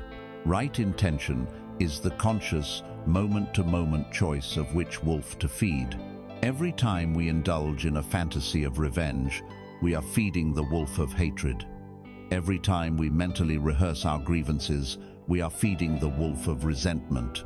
Every time we allow our minds to be consumed by wanting what we don't have, we are feeding the wolf of greed. Conversely, every time we consciously generate a thought of gratitude, we are feeding the wolf of joy. Every time we pause and wish someone well, we are feeding the wolf of love. Every time we choose to let go of a painful memory, we are feeding the wolf of peace. Our view of the world may be clear, but it is the steady cultivation of these wholesome intentions that purifies our heart and provides the true momentum for our journey. Right intention is the bridge that connects our clear seeing with our skillful actions. It ensures that the why behind what we do is aligned with freedom, not with further entanglement. And when the heart is truly oriented toward letting go, toward goodwill, and toward compassion, its qualities will naturally begin to overflow into the world. The very first and most immediate way our inner state is expressed is through the words we choose to speak. And so, with a purified intention as our guide, we are now ready to explore the practice of right speech. As the wholesome intentions of renunciation, goodwill, and harmlessness take root in the garden of the mind, they naturally seek expression. The first, most immediate, and most powerful way our inner state manifests in the world is through our speech. Words are not mere sounds, they are potent actions. A single word can start a war or declare peace. It can shatter a heart or heal it. Words can build bridges of connection across vast distances of misunderstanding, or they can erect walls of separation. Right speech, the third limb of the path, is the conscious and skillful art of using this powerful tool not to cause harm, but to create truth, harmony, and well-being in the world. It is the practice of aligning our communication with our deepest wisdom and compassion. Like the other limbs of the path, right speech is best understood not as a set of rigid rules, but as a practice of cultivation involving both restraint and active expression. The traditional teachings first outline 4 types of speech to abstain from, 4 ways we habitually use words to create suffering for ourselves and others. First, we practice abstaining from false speech. This is the most straightforward guideline, yet its implications are profound. It means more than just avoiding outright lies. It includes the subtle deceptions we engage in to protect our ego or gain an advantage. It means refraining from exaggeration that makes our stories more dramatic but less true. It means being wary of white lies told to avoid temporary discomfort, which often lead to greater complications later. In our digital age, it means not curating a false online persona that presents a life devoid of struggle or imperfection. False speech is rooted in fear, fear of not being liked, fear of the consequences of the truth. It creates a stressful inner world, a complex web of stories that must be maintained. The practice of truthful speech, in contrast, creates a life of radical simplicity and integrity. When we commit to telling the truth, we have nothing to remember, nothing to defend. Our inner and outer worlds align, and a great burden is lifted from our minds. Second, we practice abstaining from divisive speech. This is speech that poisons relationships and sets people against one another. It is the act of carrying tales, of whispering criticisms of one person to another, of spreading rumors and gossip. We often engage in this kind of speech to create a false sense of intimacy or superiority. When we share a piece of negative gossip, we create a temporary, collusive bond with the listener, a feeling of being on the inside. But this bond is built on a foundation of toxicity. Divisive speech sows seeds of suspicion and conflict in our communities, our workplaces, and our families. The practice of abstaining from it is a commitment to not being a conduit for negativity. It is the resolve to refuse to participate in tearing others down, and instead to become an agent of harmony. Third, we practice abstaining from harsh speech. This is any form of verbal aggression intended to cause pain. It is the loud, angry voice of rage. It is the quiet, cutting remark of sarcasm. It is name-calling, belittling, and overly severe criticism that seeks to shame rather than to help. Harsh speech is almost always a violent expulsion of our own inner pain. When we are feeling hurt, insecure, or frustrated, we use harsh words like a weapon to strike out, hoping to relieve our own inner pressure. It is the verbal equivalent of firing a second arrow, not at ourselves, but at someone else. This may provide a fleeting moment of release, but it inflicts deep wounds on others and irrevocably damages the trust that is essential for any healthy relationship. The practice of abstaining from harsh speech is the practice of holding our own pain with compassion, rather than weaponizing it against others. Fourth, and perhaps the most pervasive habit for many of us, is practicing abstaining from idle chatter. This is aimless, pointless talk that fills time but serves no wholesome purpose. It is complaining for the sake of complaining. It is endless speculation about things we cannot know or control. It is the rehashing of the same old stories and grievances. It is filling every available space with noise because we are uncomfortable with silence. This is not to say that all light-hearted conversation is wrong. But idle chatter is different. It is mindless. It dissipates our mental energy, scatters our focus, and clutters the minds of both speaker and listener. It reinforces our negative patterns of thought and prevents us from resting in a state of calm, present awareness. Abstaining from these four forms of unskillful speech is a powerful practice of restraint. But right speech is not merely about what we don't say. It has a vibrant, active, and positive dimension. The other side of the coin is to consciously cultivate speech that is beneficial. Instead of falsehood, we commit to speaking what is true. Instead of divisive speech, we actively use words that promote harmony, that praise the good qualities of others, and that seek to reconcile those who are in conflict. Instead of harsh speech, we train ourselves to speak with kindness, gentleness, and empathy, learning to offer feedback in a way that is constructive and to comfort those who are in pain. And instead of idle chatter, we choose to speak about things that are meaningful and useful, things that are conducive to wisdom and understanding. Or we can choose the profound practice of noble silence. This is not an awkward, empty silence. It is a rich, full, and mindful silence. It is the recognition that sometimes the most helpful, kind, and truthful thing we can offer in a situation is our quiet, attentive presence. Noble silence conserves our energy, allows for deeper listening, and creates a space for wisdom to arise. In our hyper-connected digital world, these principles are more critical than ever. An email dashed off in anger, a sarcastic comment on a social media post, a rumor spread through a group chat. These are all potent forms of speech, amplified and made permanent by technology. The screen creates a buffer that can make us feel detached from the impact of our words, often leading to a level of cruelty we would never express face to face. The practice of right speech calls for a sacred pause before we hit send, a moment to ask ourselves, is what I am about to communicate true? Is it kind? Is it beneficial? Is it necessary? The Buddha himself provided a beautiful filter for determining what is worth saying. When he knew something was true and beneficial, he would then consider the timing and his own intention. Is this the right moment for this person to hear this? Will they be receptive? And am I speaking from a place of genuine goodwill and compassion, or from a desire to seem wise or to change them?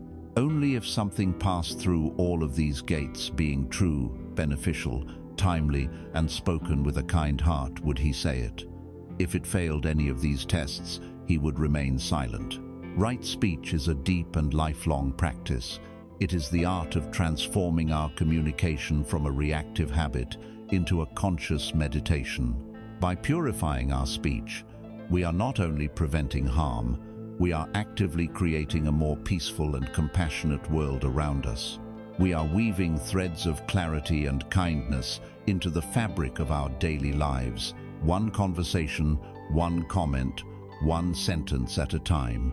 As we align our intentions and our words with the path of wisdom, the next logical step is to bring this harmony into the realm of our physical deeds. And so, from the foundation of right speech, we now turn to the practice of right action.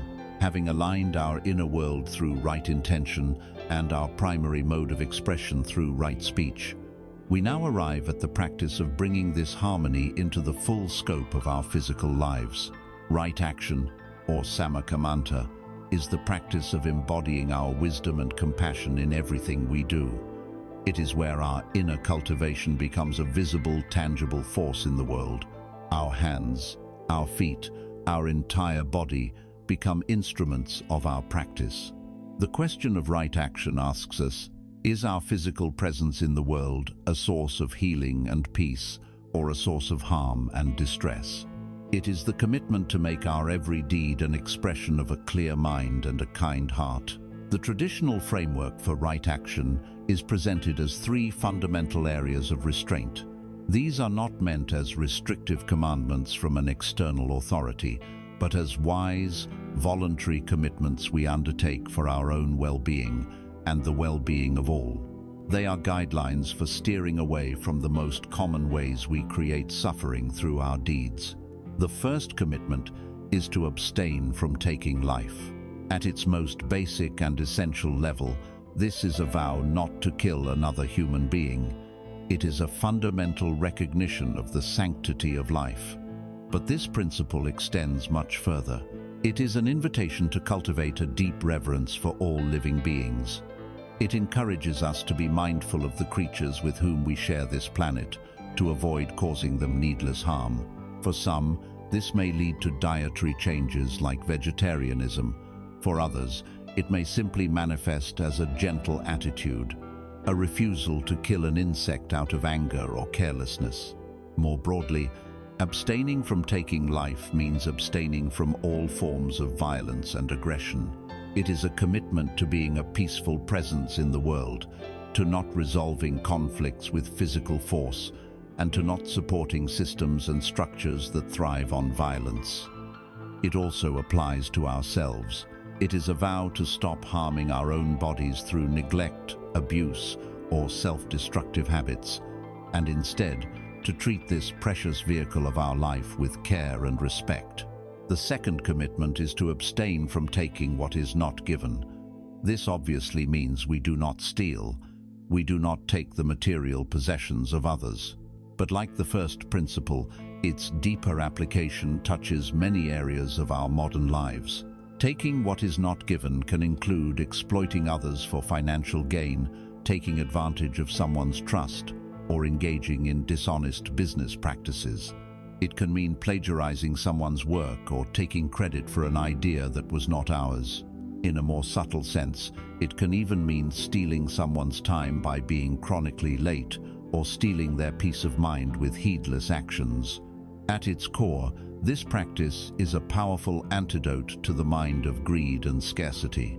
When we take what isn't ours, we reinforce the belief that we are lacking, that we need to grasp and acquire from the outside to be whole.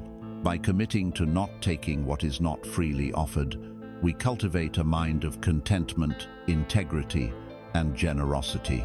We learn to trust that we have enough, and we respect the sovereignty and property of others. The third commitment is to abstain from sexual misconduct. This is often a misunderstood principle, feared as a rigid, puritanical code.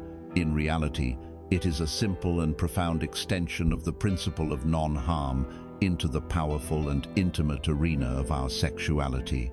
It is not about condemning sexuality itself, but about bringing consciousness and compassion to it. Sexual misconduct is any sexual act that causes harm to oneself or others through exploitation, coercion, or deceit. It means ensuring that our sexual expression is consensual, honest, and respectful. It means not using others merely as objects for our own gratification, but honoring them as whole beings. It means not engaging in acts, such as adultery, that betray trust and cause deep pain to established relationships. It is an invitation to bring our practice of mindfulness, kindness, and honesty into our most intimate connections, ensuring they are a source of mutual well-being, not of suffering and harm. As with all the limbs of the path, right action is not just a practice of not doing. It is a dynamic and positive cultivation. The energy we save by not engaging in harmful actions can be reinvested into wholesome ones. Instead of causing harm to life, we actively practice protecting life. We become stewards of the environment. We care for the vulnerable. We practice gentleness. Instead of taking what is not given, we actively cultivate generosity. We give our time, our energy, our resources, and our kind attention freely, finding joy in giving without any expectation of return. Instead of causing harm through our sexuality, we actively cultivate deep, respectful, and loving connections, making our intimacy a space of trust and mutual care. This understanding of action is intrinsically linked to the natural law of karma. The word karma is often misunderstood in the West as a system of cosmic punishment or fate. But the word karma in Pali simply means action or deed, and the law of karma is simply the law of cause and effect applied to our moral lives. It states that every volitional action we perform, every action driven by a conscious intention, is like planting a seed. Actions motivated by the unwholesome roots of greed, hatred, and delusion are toxic seeds. When they ripen, they will inevitably bear the fruit of pain, conflict, and suffering. Actions motivated by the wholesome roots of generosity, loving kindness, and wisdom are healthy seeds. When they ripen, they will inevitably bear the fruit of happiness, peace, and freedom. This is not a judgment from an outside God. It is a law as natural as gravity. Understanding this empowers us completely. It means we are not victims of fate. We are the gardeners of our own reality. The actions we choose today are the seeds of the world we will inhabit tomorrow. The true spirit of right action, however, goes beyond following a list of precepts. It is about an action so pure and spontaneous that it leaves no trace of ego or attachment in the mind. There is a classic Zen story that illustrates this beautifully. Two monks, one senior and one junior, were on a journey. They came to a river where a young woman in beautiful silk robes stood, afraid to cross the muddy water for fear of ruining her clothes. Without a word of hesitation, the senior monk walked over to her, gracefully lifted her into his arms, carried her across the roaring river, and gently set her down on the other side. He then bowed and continued on his way. The junior monk followed, aghast and silent. For the next several hours, he was in turmoil, his mind racing. How could he do that, he thought. Our monastic vows strictly forbid us from touching a woman. It is a serious transgression. He replayed the scene over and over, his inner commentary growing more and more agitated. Finally, as they neared their destination, he could bear it no longer. He burst out, "Master, I must ask you, why did you carry that woman across the river? You know we are forbidden from such contact." The senior monk stopped, looked at his young companion with deep compassion, and said softly, "I left the woman by the riverbank hours ago. Are you still carrying her?" This story reveals the heart of right action. The senior monk's action was a pure, uncalculated response of compassion. He saw a need and he met it, without desire, without attachment, without leaving any mental residue. His action was complete in the moment. The junior monk, while physically doing nothing wrong, was performing unskillful action in his mind for hours, weighed down by judgment, righteousness, and clinging to rules. Right action, in its deepest sense, is action that flows from a place of such clarity and freedom that it leaves us, like the senior monk, unburdened. When our view is clear, our intentions are pure, our speech is kind, and our actions are compassionate, we have brought a profound sense of harmony to our lives. We are walking the path with integrity. The next question naturally arises: how do we maintain this integrity in the area that consumes the largest portion of our waking life, our work, and the way we earn our living? This brings us to the fifth limb of the path, the practice of right livelihood. We have now walked through the foundational training of the Noble Eightfold Path, the cultivation of sila, or ethical conduct. Through right speech, we have learned to make our words a source of truth and harmony. Through right action, we have committed to making our deeds an expression of non-harm and compassion. Now, we must bring this same integrity to the area that occupies the majority of our waking hours and our productive energy, our work. Right livelihood, or sama ajiva, is the practice of earning a living in a way that is honorable, ethical, and does not cause harm to ourselves or to other beings. It ensures that the very means by which we sustain our life is not in contradiction with the spiritual values we are trying to cultivate. It asks one of the most practical and challenging questions on the path.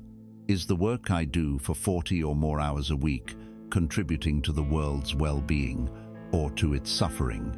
The Buddha, in his time, explicitly named 5 types of livelihood that were to be avoided because they are fundamentally built upon a foundation of causing harm. These were dealing in weapons, dealing in living beings, which included slavery and raising animals for slaughter, dealing in meat, dealing in intoxicants, and dealing in poisons.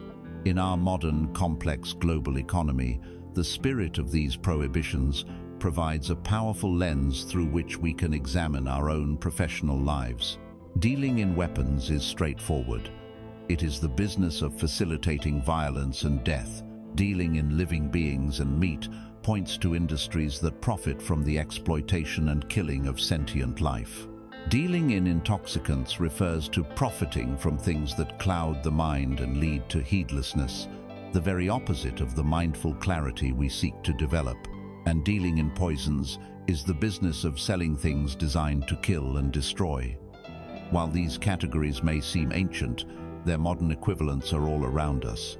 A livelihood built on designing addictive social media algorithms that exploit human psychology could be seen as a modern form of dealing in intoxicants.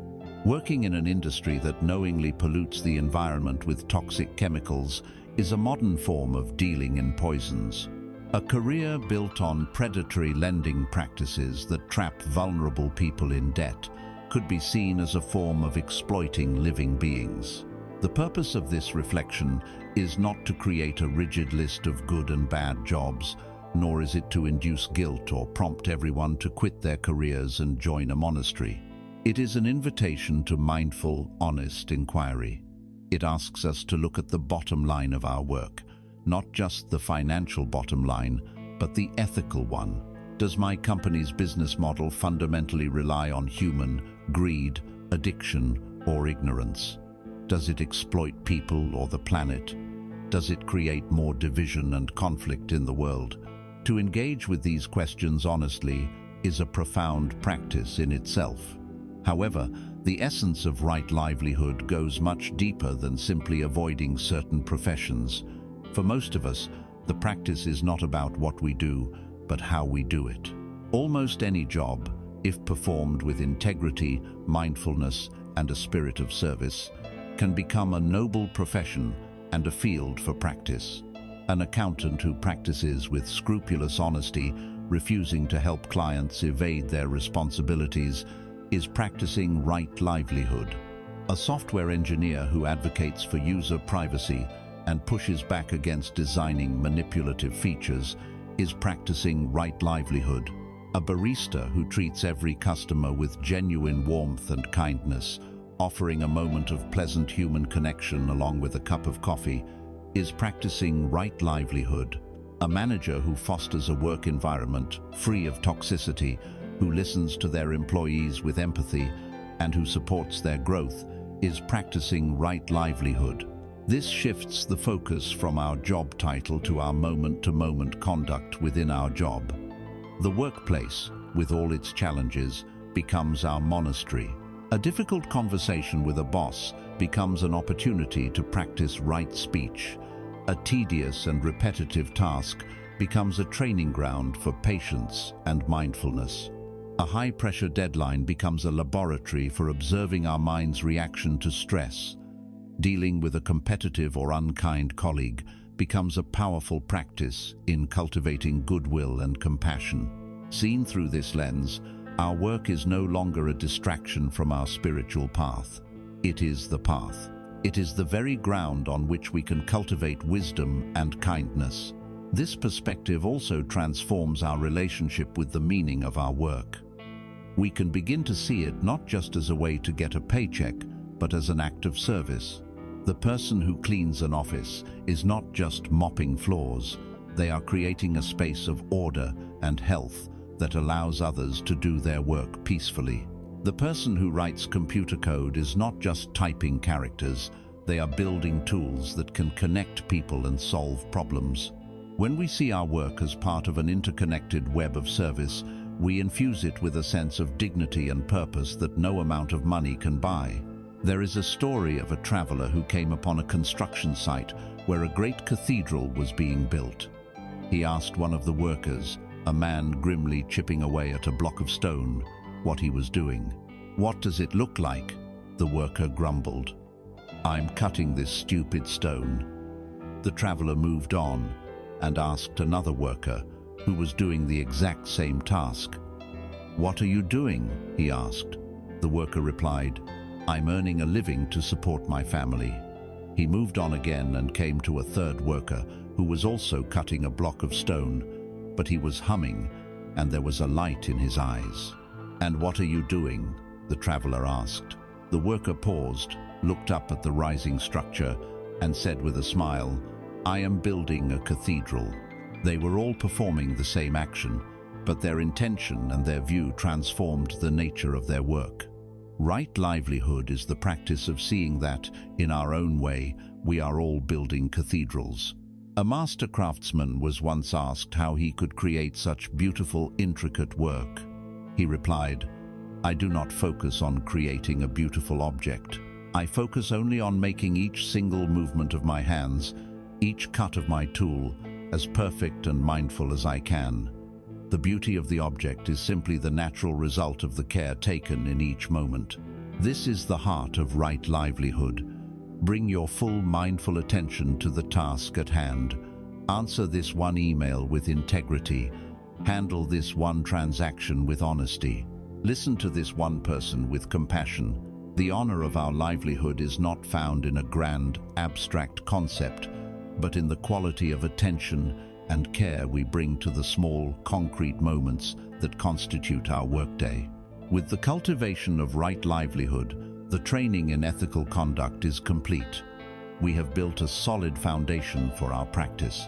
Our words, our actions, and our work are now in harmony with our deepest intentions. Our external life is no longer at war with our inner aspirations. This stability, this integrity, is an incredible achievement. It creates the ideal conditions for the next stage of the journey, the deep, transformative work of training the mind itself. But a foundation, no matter how strong, is useless without the energy and joyful persistence required to build upon it. We must now turn our attention to cultivating the engine that will power our progress on the path. This brings us to the second great training, samadhi, or mental discipline, which begins with the crucial practice of right effort. With our life on a firm footing of ethical conduct, we turn our attention inward to the training of the mind itself. A solid foundation is essential, but a house will not build itself. It requires energy, dedication, and skillful labor. This brings us to the second great training of the path, samadhi, or mental discipline, which begins with its engine, right effort. The word effort in our culture often conjures feelings of stress, strain, and struggle. It is the clenched jaw, the white-knuckled grip, the exhausting push toward a goal that often leads to burnout. Right effort, or sama vayama, is a radically different concept. It is a wise, balanced, and even joyful application of energy. It is the persistence of flowing water, not the violence of a battering ram. It is the radiant vitality of the sun, not the explosive flash of lightning. It is the skillful and joyful art of working with the mind's energy to guide it toward freedom. The practice of right effort is traditionally and masterfully broken down into four distinct, yet interwoven aspects. Think of yourself as the dedicated gardener of your own mind. These four efforts are your daily tasks to ensure that your inner garden flourishes. First is the effort to prevent the arising of unwholesome states. This is the task of the watchful gatekeeper. An unwholesome state is any thought, emotion, or impulse rooted in greed, hatred, or delusion, such as jealousy, anger, sloth, or obsessive desire. This first effort is proactive. It means being mindful of the seeds we allow into our garden. It involves guarding the senses. If you know that endlessly scrolling through social media feeds that showcase idealized lives tends to plant seeds of envy and dissatisfaction in your mind, the effort to prevent is the conscious choice to limit your exposure. If you know that watching violent or disturbing news right before sleep plants seeds of anxiety, the effort to prevent is choosing to read something calming and inspirational instead. You don't wait for the weeds to grow. You do your best not to let their seeds be sown in the first place. Second is the effort to abandon unwholesome states that have already arisen. This is the task of the diligent weeder. No matter how watchful our gatekeeper is, weeds will inevitably sprout. A thought of anger toward a coworker arises. A wave of self-pity washes over us. A surge of craving for something unhealthy appears. The unskillful approach is either to indulge the weed, letting it grow and spread, or to attack it with violence, trying to forcibly suppress it, which often only strengthens its roots. Right effort is a middle way. It is to mindfully recognize the weed. There is anger. We acknowledge its presence without judgment or panic. Then, we gently but firmly withdraw our energy from it. We refuse to water it with more angry thoughts and stories. We let it wither from lack of attention. We might apply a skillful antidote, consciously cultivating a thought of compassion or understanding to counteract the anger. This is the gentle but firm work of uprooting the weeds of the mind before they can overrun the entire garden. Third is the effort to cultivate wholesome states that have not yet arisen. This is the joyful task of the seed planter. A garden is not just about the absence of weeds. It is about the presence of beautiful flowers and nourishing fruits. Wholesome states are those rooted in generosity, loving kindness, and wisdom qualities like patience, gratitude, compassion, and concentration. This third effort is the conscious and deliberate planting of these seeds. It means setting aside time to actively practice a loving-kindness meditation, sending wishes of well-being to ourselves and others. It means starting a gratitude journal, actively looking for the good in our lives. It means reading and reflecting upon teachings that inspire and uplift the heart. We are not passively waiting for happiness to find us. We are actively sowing the very seeds from which it grows. Fourth is the effort to maintain and nurture wholesome states that have already arisen. This is the task of the faithful nurturer. You have planted a seed of kindness, and it has sprouted. A moment of genuine peace arises in your meditation. A feeling of selfless generosity warms your heart. The unskillful mind, easily distracted, will quickly abandon this fragile sprout and move on to the next thought. Right effort is the practice of recognizing this wholesome state and skillfully nurturing it. When peace arises, you stay with it, you savor it, you protect it from the winds of distraction, allowing its roots to grow deeper. When a generous impulse appears, you act on it, reinforcing the habit of giving. When you feel a sense of clarity, you cherish it and investigate it. This is how we strengthen what is good within us, transforming fleeting positive moments into enduring qualities of character. These 4 efforts, preventing, abandoning, cultivating, and maintaining, form a complete and dynamic strategy for mental transformation. And the energy that fuels them is not one of grim determination, but of wholesome zeal. There is a joy, a lightness in this kind of effort. It feels good to clean and beautify our inner home. This balanced quality of energy is essential. We are once again reminded of the story of Sona and the lute. Effort that is too tight, too strained, and too anxious is like a lute string pulled taut to the breaking point. It leads to stress and burnout. Effort that is too loose, too slack, is like a string that produces no sound. It leads to complacency, laziness, and stagnation. Right effort is the perfectly tuned string, vibrant and responsive, producing a beautiful melody of progress on the path. The nature of this steady, balanced effort is captured perfectly in the timeless fable of the tortoise and the hare. The hare is blessed with incredible speed and talent. He represents our bursts of intense, passionate, but unsustainable enthusiasm. He makes great progress, then becomes overconfident, gets distracted, and takes a nap. The tortoise, by contrast, is slow, humble, and unassuming.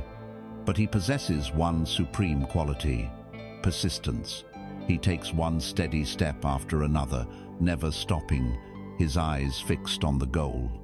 He represents right effort. The tortoise wins the race not because he is more brilliant, but because he is more consistent. The practice of awakening is not a sprint, it is a marathon. It is not about a few heroic, dramatic efforts, but about the cumulative power of small, steady, daily steps. It is the spirit of the tortoise choosing up every day, even when we don't feel like it, to pull one weed, to plant one seed, to take one mindful breath. It is this gentle, relentless, joyful effort that, over time, has the power to transform the entire landscape of the mind. So, right effort provides the engine for our journey. It is the wise, joyful, and balanced application of our life's energy. It is the dynamic force that moves us from a life entangled in suffering to a life of ever-increasing freedom and peace. But this powerful engine needs a steering wheel. This vibrant energy needs to be focused and directed with precision. Where do we point this wholesome effort?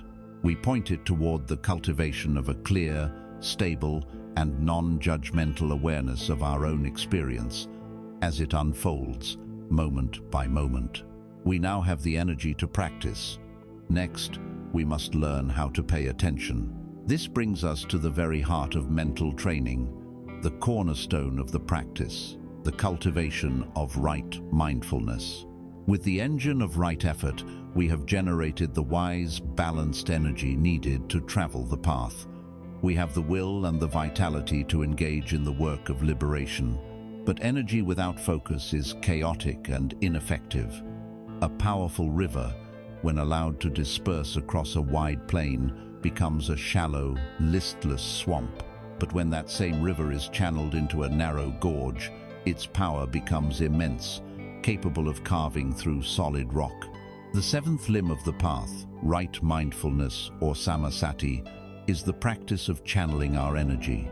It is the art of gathering the scattered rays of our attention and focusing them with gentle precision on the only time we ever have, the present moment.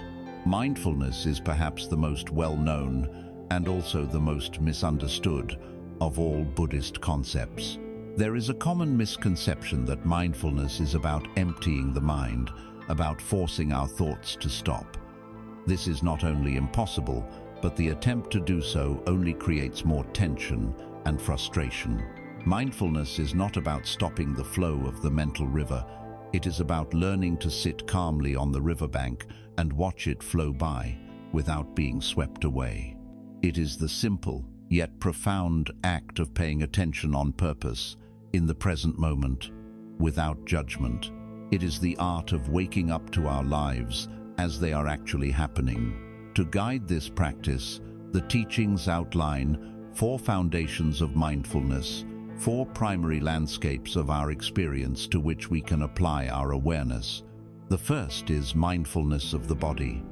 The body is our most tangible connection to the present moment. It is always here, now. The most common and foundational practice is mindfulness of breathing, or anapanasati. We don't try to control the breath or change it in any way. We simply rest our attention on the raw physical sensations of it. We feel the cool air entering the nostrils on the in-breath. We feel the warm air passing out on the out-breath. We feel the gentle rise and fall of the abdomen. The breath becomes our anchor. When the mind inevitably wanders away into thought, which it will, thousands of times our task is not to judge or scold ourselves. Our task is simply to notice with kindness, the mind has wandered, and then gently, patiently guide it back to the anchor of the breath. This simple act of returning over and over is the core training of the mindful heart. We can extend this awareness to all bodily sensations. The feeling of our feet on the ground as we walk, the warmth of a cup of tea in our hands, the feeling of water on our skin in the shower. The second foundation is mindfulness of feelings. Here, feeling refers to the basic tone of our experience from moment to moment, which is always either pleasant, unpleasant, or neutral. A pleasant feeling arises from a kind word. An unpleasant feeling arises from a sudden, loud noise. A neutral feeling arises from seeing a plain wall. Our habit is to desperately cling to the pleasant feelings, violently push away the unpleasant, and completely ignore the neutral. Mindfulness invites us to do something different. It asks us to simply note the feeling tone with bare attention. Pleasant feeling, unpleasant feeling, neutral feeling. In doing this, we learn that feelings are just fleeting, impersonal events. They are like weather patterns, constantly changing. They are not us, and they are not permanent. This practice frees us from being a slave to our likes and dislikes. The third foundation is mindfulness of the mind state. This is the practice of observing the overall quality or mood of our mind. We learn to recognize, without getting lost in the story, the mind is angry right now, or the mind is joyful, or the mind is scattered and restless, or the mind is calm and focused. By naming the state, we create a space of observation. We are no longer identified with the mood. We are the aware presence that knows the mood. Like a wise psychiatrist observing a patient, we can look at our own mind with a compassionate, diagnostic eye, which prevents us from being completely consumed by its passing states. The fourth foundation is mindfulness of mental objects, or the contents of the mind. This is where we learn to observe our thoughts, simply as thoughts. An anxious thought about the future arises. The habitual mind immediately latches onto it, believes it, and follows it down a rabbit hole of worry, creating a cascade of second arrows. The mindful mind learns to see that thought and note, a thought of worry has arisen. It sees the thought as a mental event, a cloud passing through the vast sky of awareness. It doesn't argue with the thought or try to suppress it. It simply sees it for what it is, an impermanent, insubstantial flicker of the mind, and lets it go. This is the direct antidote to overthinking and rumination. The ultimate power of mindfulness is that it inserts a sacred pause between stimulus and response. In our ordinary, unmindful lives, this gap is almost non-existent. Someone says something harsh, stimulus, and we immediately lash out in anger, response. We feel a craving, stimulus, and we immediately reach for the cookie, response. Mindfulness wedges open a space in that chain of reactivity. In that space, we have freedom. In that space, we have choice. When anger arises, we can pause. We can be mindful of the heat in our chest, the clenching in our jaw. We can watch the angry thoughts arise. Because we are watching them instead of being them, we don't have to obey them. We can allow the wave to crest and fall, and then, from a place of calm clarity, we can choose a response that is wise and compassionate. This is the art of stopping. It is the end of living on autopilot and the beginning of a life of conscious choice. This practice is not confined to a meditation cushion. The goal is to weave mindfulness into the fabric of our entire day.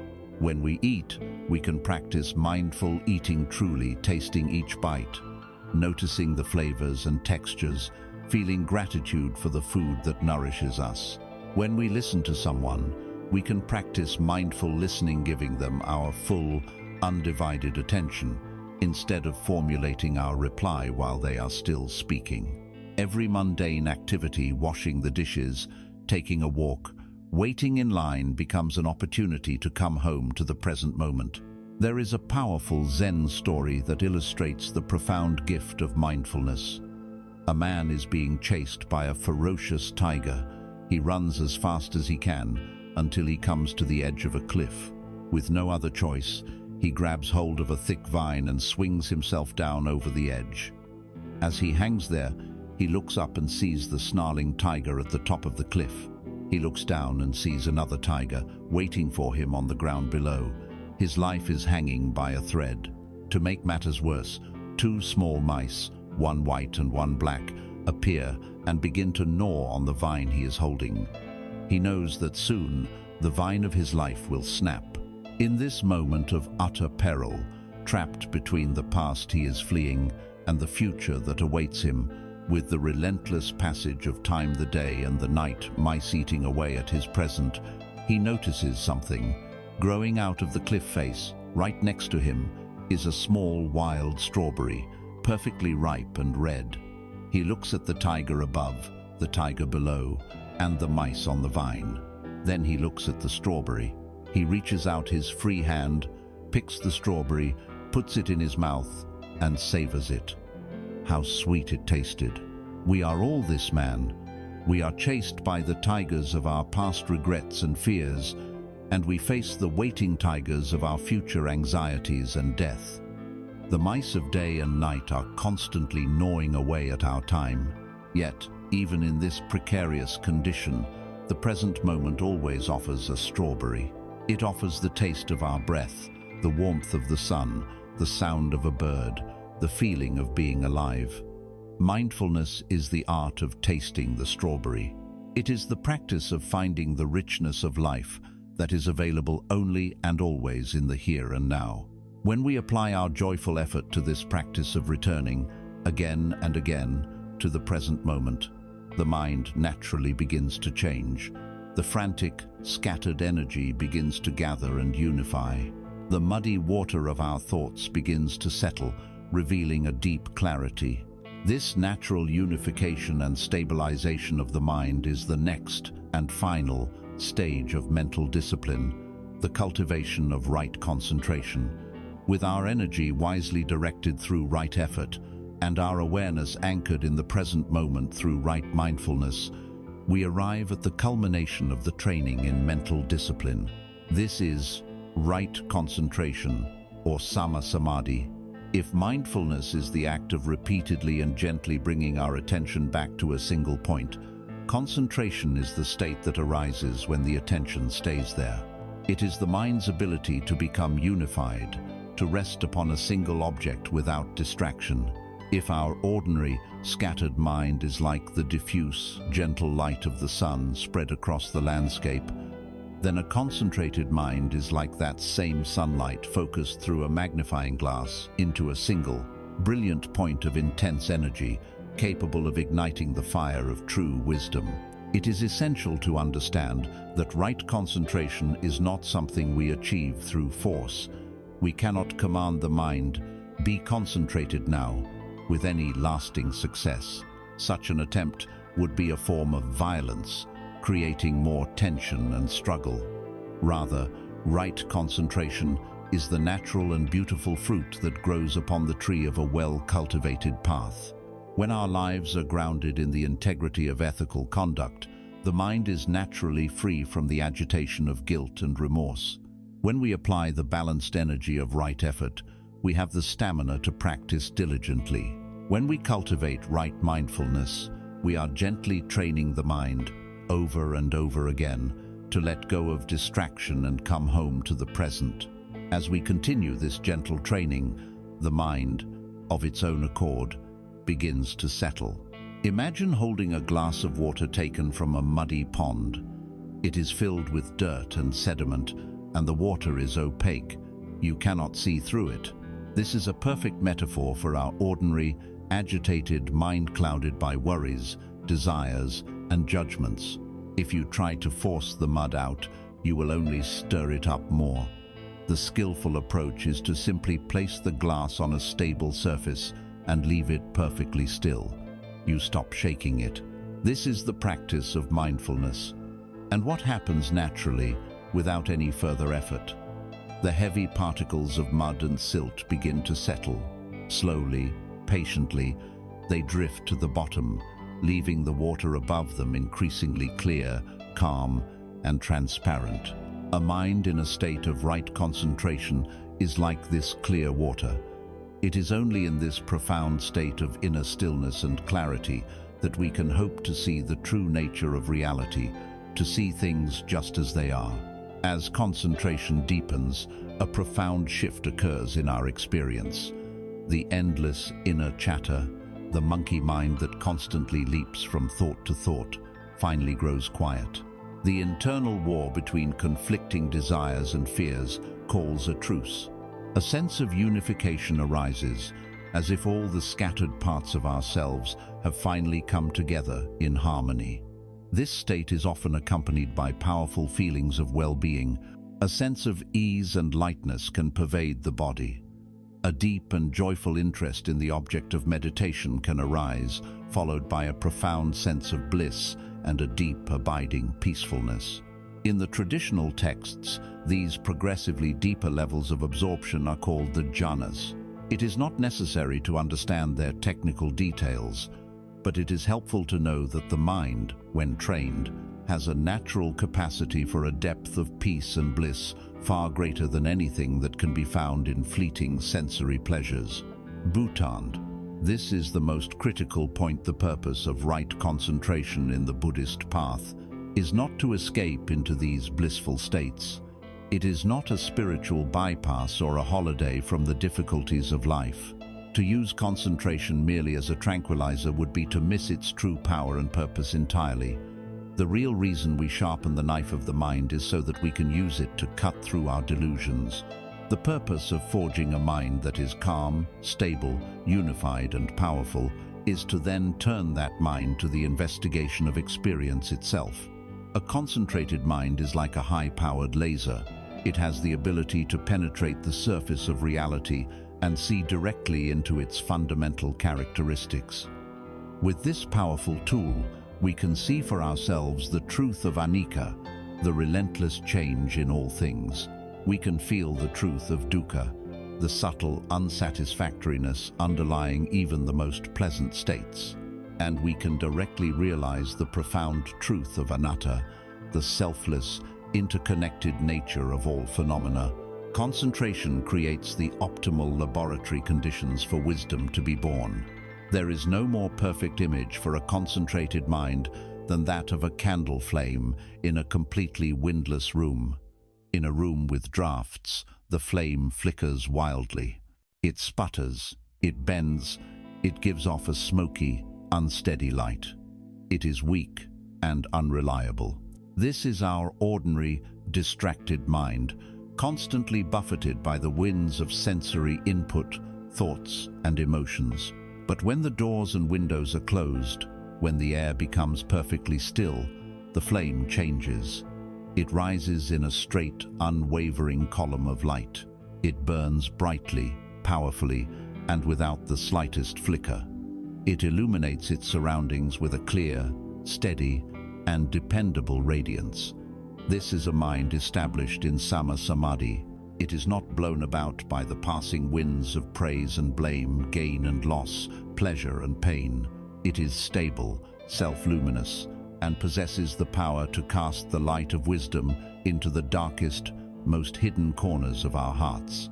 It is also important to note that not all concentration is right concentration. A sniper waiting for a target may be incredibly concentrated. A cat stalking a mouse is perfectly concentrated. A master thief cracking a safe is concentrated, but this is concentration yoked to an unwholesome purpose. Right concentration is right because it is part of the integrated eightfold path. It is guided by right view and motivated by right intention. It is built upon the foundation of an ethical life. It is concentration used not for the purpose of harming or acquiring, but for the sole purpose of liberation from suffering. Thus, right concentration completes the training of the mind. It is the pinnacle of samadhi, the mind's ability to gather its full power and rest in a state of unshakable calm and brilliant clarity. We have now walked the entirety of this remarkable path. We began with wisdom, right view, and right intention to set our course.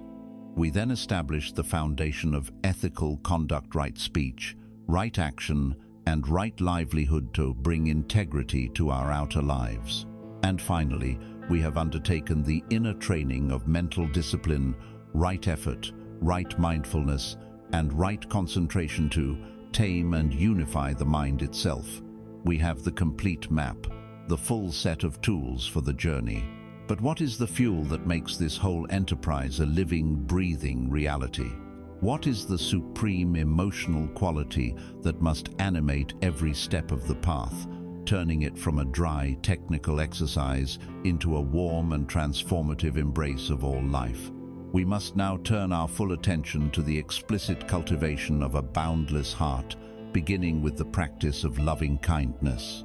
We have now journeyed through the complete architecture of the noble eightfold path.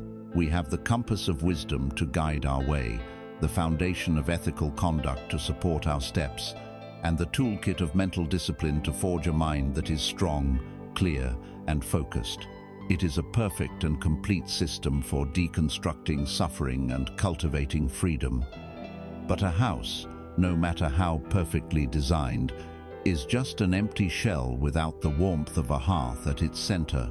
A path, no matter how clearly marked, is a joyless march without a heart to animate the journey. This is why the practice of awakening is not just a discipline of the mind, but a profound opening of the heart. We must now explore the cultivation of metta, the radiant, unconditional friendliness that is the emotional heartbeat of the entire path. Metta, often translated as loving kindness, is a concept that is easily romanticized and misunderstood. It is not the sentimental, conditional affection we often call love in our culture. It is not a passive emotion that we must wait to feel. It is a powerful, intentional, and trainable state of mind. It is a willed attitude of profound and boundless benevolence, a steady and unconditional wish for all beings to be happy and free from suffering. If wisdom is the clear-seeing eye of the practice, metta is its warm and beating heart. It is the medicine that prevents our discipline from becoming rigid and our wisdom from becoming cold and detached. It is what makes the path a living, breathing embrace of the world. The primary method for cultivating this open heart is a specific and beautiful form of meditation. In this practice, we don't focus on the breath, but on the intentional radiation of goodwill, stage by stage, expanding the circle of our care until it becomes boundless. The practice, most crucially, begins with ourselves. This is often the most difficult step. We are so conditioned by self-criticism and feelings of inadequacy that offering kindness to ourselves can feel awkward, selfish, or even impossible. But we cannot offer water to a thirsty world from an empty well. We cannot share a peace we do not possess. And so, with as much sincerity as we can muster, we begin by offering the phrases of metta to our own being. We might silently repeat, "May I be safe. May I be healthy in body and mind. May I be happy and content. May I live with ease." We are not affirming that these things are currently true, but planting the seeds of the intention. We are giving ourselves the same gentle encouragement we would offer to a beloved friend who is struggling. Once we have established a foundation of friendliness toward ourselves, we then bring to mind a benefactor or a dearly loved a close friend, a cherished family member, a mentor who has helped us. We hold their image in our mind and extend the very same wishes to them. May you be safe. May you be healthy. May you be happy. May you live with ease. This stage is usually easy and joyful. It allows the feeling of metta to flow naturally, to gain strength and momentum, filling our hearts with warmth. Next, the practice challenges us to stretch. We bring to mind a neutral person, someone we see regularly, but for whom we feel neither like nor dislike: a cashier at the grocery store, a person we see on our daily commute, a neighbor we barely know. We hold this person in our awareness and, with the same sincerity, offer them the phrases, "May you be safe. May you be happy." This is a powerful practice for breaking down the walls of indifference that we build around ourselves. It helps us to see the shared humanity in the strangers who populate our world, to recognize that they too just want to be happy. Then comes the most transformative stage. We are asked to bring to mind a difficult person, someone who has hurt us, someone with whom we have conflict, someone we resent or fear. This requires great courage. With whatever small kernel of goodwill we can find, we offer them the same phrases of metta. It is critical to understand what this step is and is not. It is not about condoning their harmful actions. It is not about forcing a reconciliation or pretending the hurt didn't happen. It is a profound act of healing for our own heart.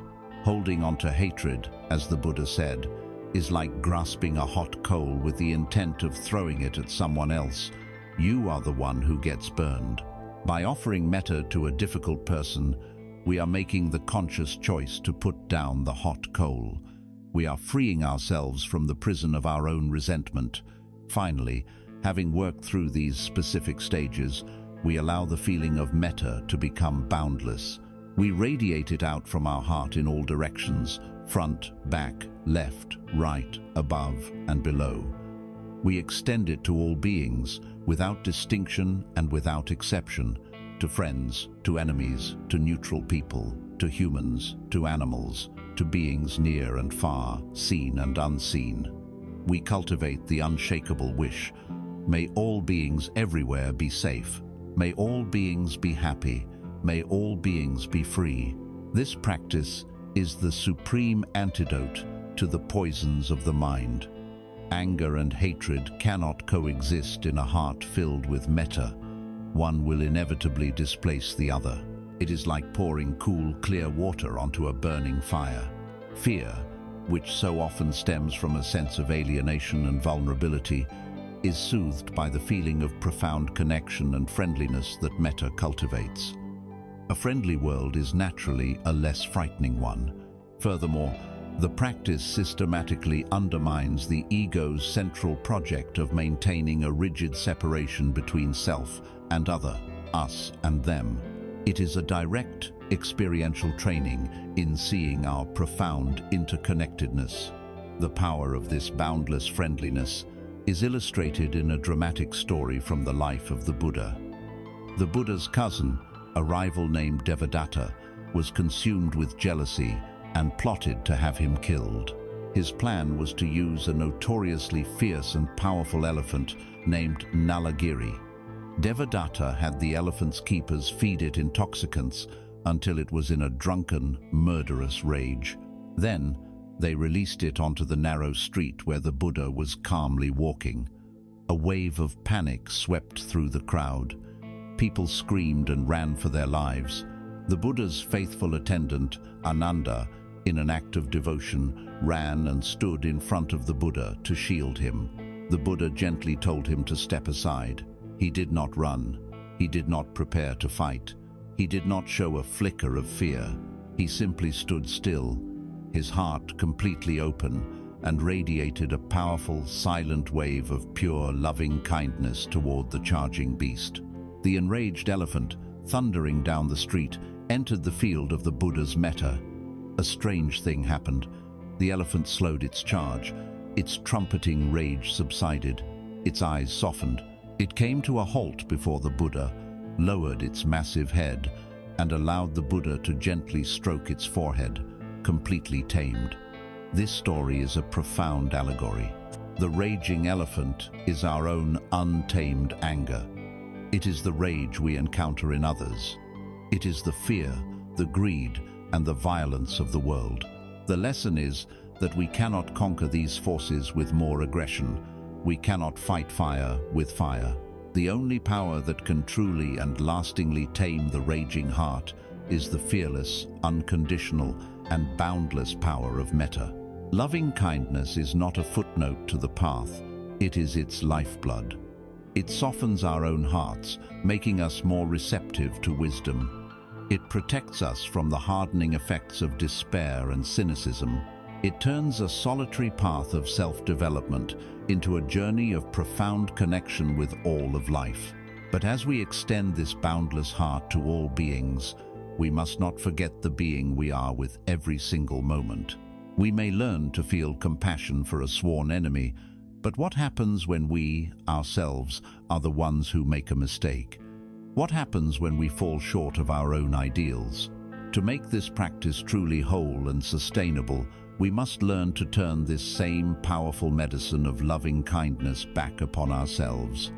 This brings us to the crucial and healing practice of self-compassion. We have walked the great path of awakening, from the clarity of right view to the stillness of right concentration.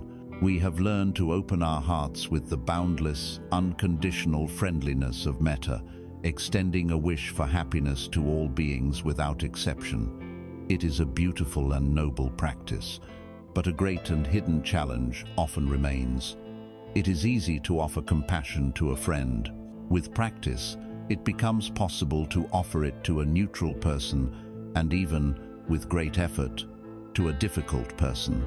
But for many of us, the most difficult person to offer kindness to is the one we see in the mirror each morning. We set out on this path with high ideals, and when we inevitably fall short, when we get distracted in meditation, lose our temper, or act out of an old selfish habit, a harsh, familiar voice often arises. It is the voice of the inner critic, and it is the last and most intimate enemy we must learn to embrace. The practice of self-compassion is not an optional add-on to the path. It is the essential ingredient that makes the entire journey sustainable, healing, and joyful. In our goal-oriented culture, we often approach spiritual practice with the same perfectionistic striving that we apply to our careers or our fitness goals. We see the path as a linear ascent to a perfect, enlightened state, and we believe that the way to get there is through harsh self-discipline. We think that if we are hard enough on ourselves, we can shame ourselves into enlightenment. This is a profound misunderstanding. The path of awakening is not a straight line to the top of a mountain. It is a spiral, a dance. There are moments of soaring clarity, and there are moments of stumbling in the dark. There are days of boundless energy and days of weary laziness. To expect anything else is a form of wrong view, a denial of the rich, messy, and fundamentally human texture of this process.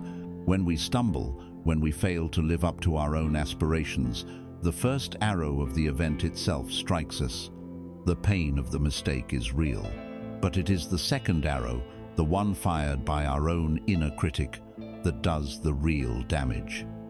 We miss a few days of meditation. That is the first arrow. Then the voice comes. You see, you have no discipline. You're a failure. You're not cut out for this. You always give up. We snap at a loved one. That is the first arrow. The voice returns. You're a terrible person. All this practice and you're still just as angry as ever. You're a fraud. This voice of self-recrimination is the most insidious of all second arrows. It drains our spirit, paralyzes our motivation, and turns the path of liberation into another source of stress and failure. It is the very opposite of right effort. It is an energy that tightens and constricts, rather than one that uplifts and frees. Self-compassion is the direct antidote to the poison of the inner critic. It is the conscious choice to treat ourselves with the same kindness, care, and understanding that we would offer to a dear friend who is struggling. The practice can be understood through three core components. The first is mindfulness. Before we can be compassionate, we must first acknowledge that we are suffering. We have to be willing to turn toward our own pain, to notice the sting of our failure or the ache of our inadequacy. We learn to say to ourselves, not with drama, but with simple recognition, this is a moment of suffering. This hurts. We validate our own emotional experience, instead of either ignoring it or immediately judging it as wrong. The second component is a sense of common humanity. The inner critic loves to isolate us. It tells us, your failure is unique. Everyone else is doing fine. You are the only one who is this flawed. This feeling of isolation is a core part of shame. The wisdom of common humanity reminds us that this is a lie. To be human is to be imperfect. To struggle, to fail, and to feel inadequate are fundamental parts of the shared human condition. We are not alone in our imperfection. The very moment we realize this, the heavy burden of our personal failure begins to lighten. It is no longer my shameful secret, but simply our human experience. The third component is self-kindness. This is where we actively counter the harshness of the inner critic. Instead of attacking ourselves with judgment, we intentionally offer ourselves words and gestures of warmth, comfort, and encouragement. It is the internal response that asks, not what's wrong with you, but rather, what do you need right now? It is treating ourselves with a gentle patience, recognizing that learning and growth take time. It is vital to distinguish this healthy self-compassion from its unskillful lookalikes. Self-compassion is not self-pity. Self-pity gets lost in a narrative of poor me, becoming passive and helpless. Self-compassion acknowledges the pain and then actively seeks to soothe and care for the one who is in pain. It is an act of strength and self-responsibility. Nor is self-compassion a form of self-indulgence or letting ourselves off the hook. Many of us fear that if we are not hard on ourselves, we will become lazy and complacent.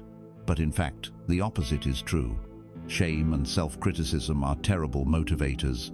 They make us want to hide from our mistakes. Compassion creates a sense of psychological safety. It gives us the courage to look honestly at our failures, to learn from them, and to find the inner resources to get up and try again.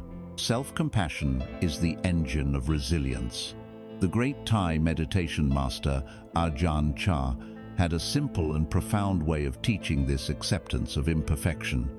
He would often hold up a simple glass for his students. "Do you see this glass?" he would ask. "I love this glass. It holds my tea. It is beautiful to look at. But for me, in my mind, this glass is already broken. I know that its nature is to be fragile and that one day it will shatter. So I enjoy it fully while it is here. And when the day comes that it slips from my hand or is knocked from the table and it breaks, I will not be upset. I will simply say, of course, because I always knew it was broken. We must learn to see ourselves as this glass. We are beautiful, we are useful, but we are also inherently imperfect and fragile. We are, in a sense, already broken. We will make mistakes. We will fall short. We will crack. If we hold a view of ourselves as needing to be made of unbreakable steel, we will be in a constant state of shock and despair at our own humanity. But if we can hold ourselves with the wisdom that we are already broken, then when we do fail, we can respond not with rage or surprise, but with a compassionate knowing, of course. And then we can gently sweep up the pieces and begin again. This practice can be very tangible. When you find yourself in a moment of struggle, you can try a self-compassion break. First, just pause. You can place a hand over your heart, feeling the warmth. This simple physical gesture signals to your own nervous system that you are offering care. Then, with mindfulness, you say to yourself, "This is a moment of suffering." You acknowledge the truth of your pain. Second, you connect with common humanity. Suffering is a part of life. I am not alone. Finally, you offer yourself kindness. May I be kind to myself.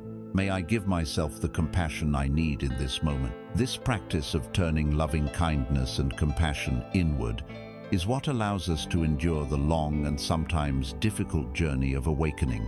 It is the oil that lubricates the entire machine, preventing it from grinding to a halt. It is the ultimate expression of wisdom, the recognition that we, too, are worthy of the same boundless care we offer to all other beings. With our minds now grounded in the complete path, and our hearts softened and fortified by this radical compassion for ourselves and others, we are finally ready.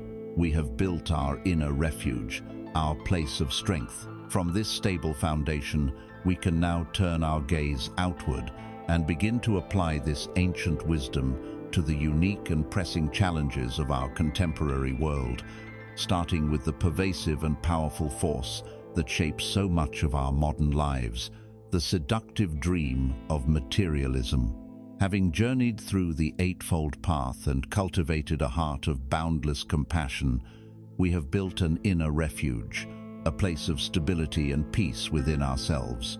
Now, from this position of strength, we turn our gaze outward to apply this timeless wisdom to the specific pressures of our modern world.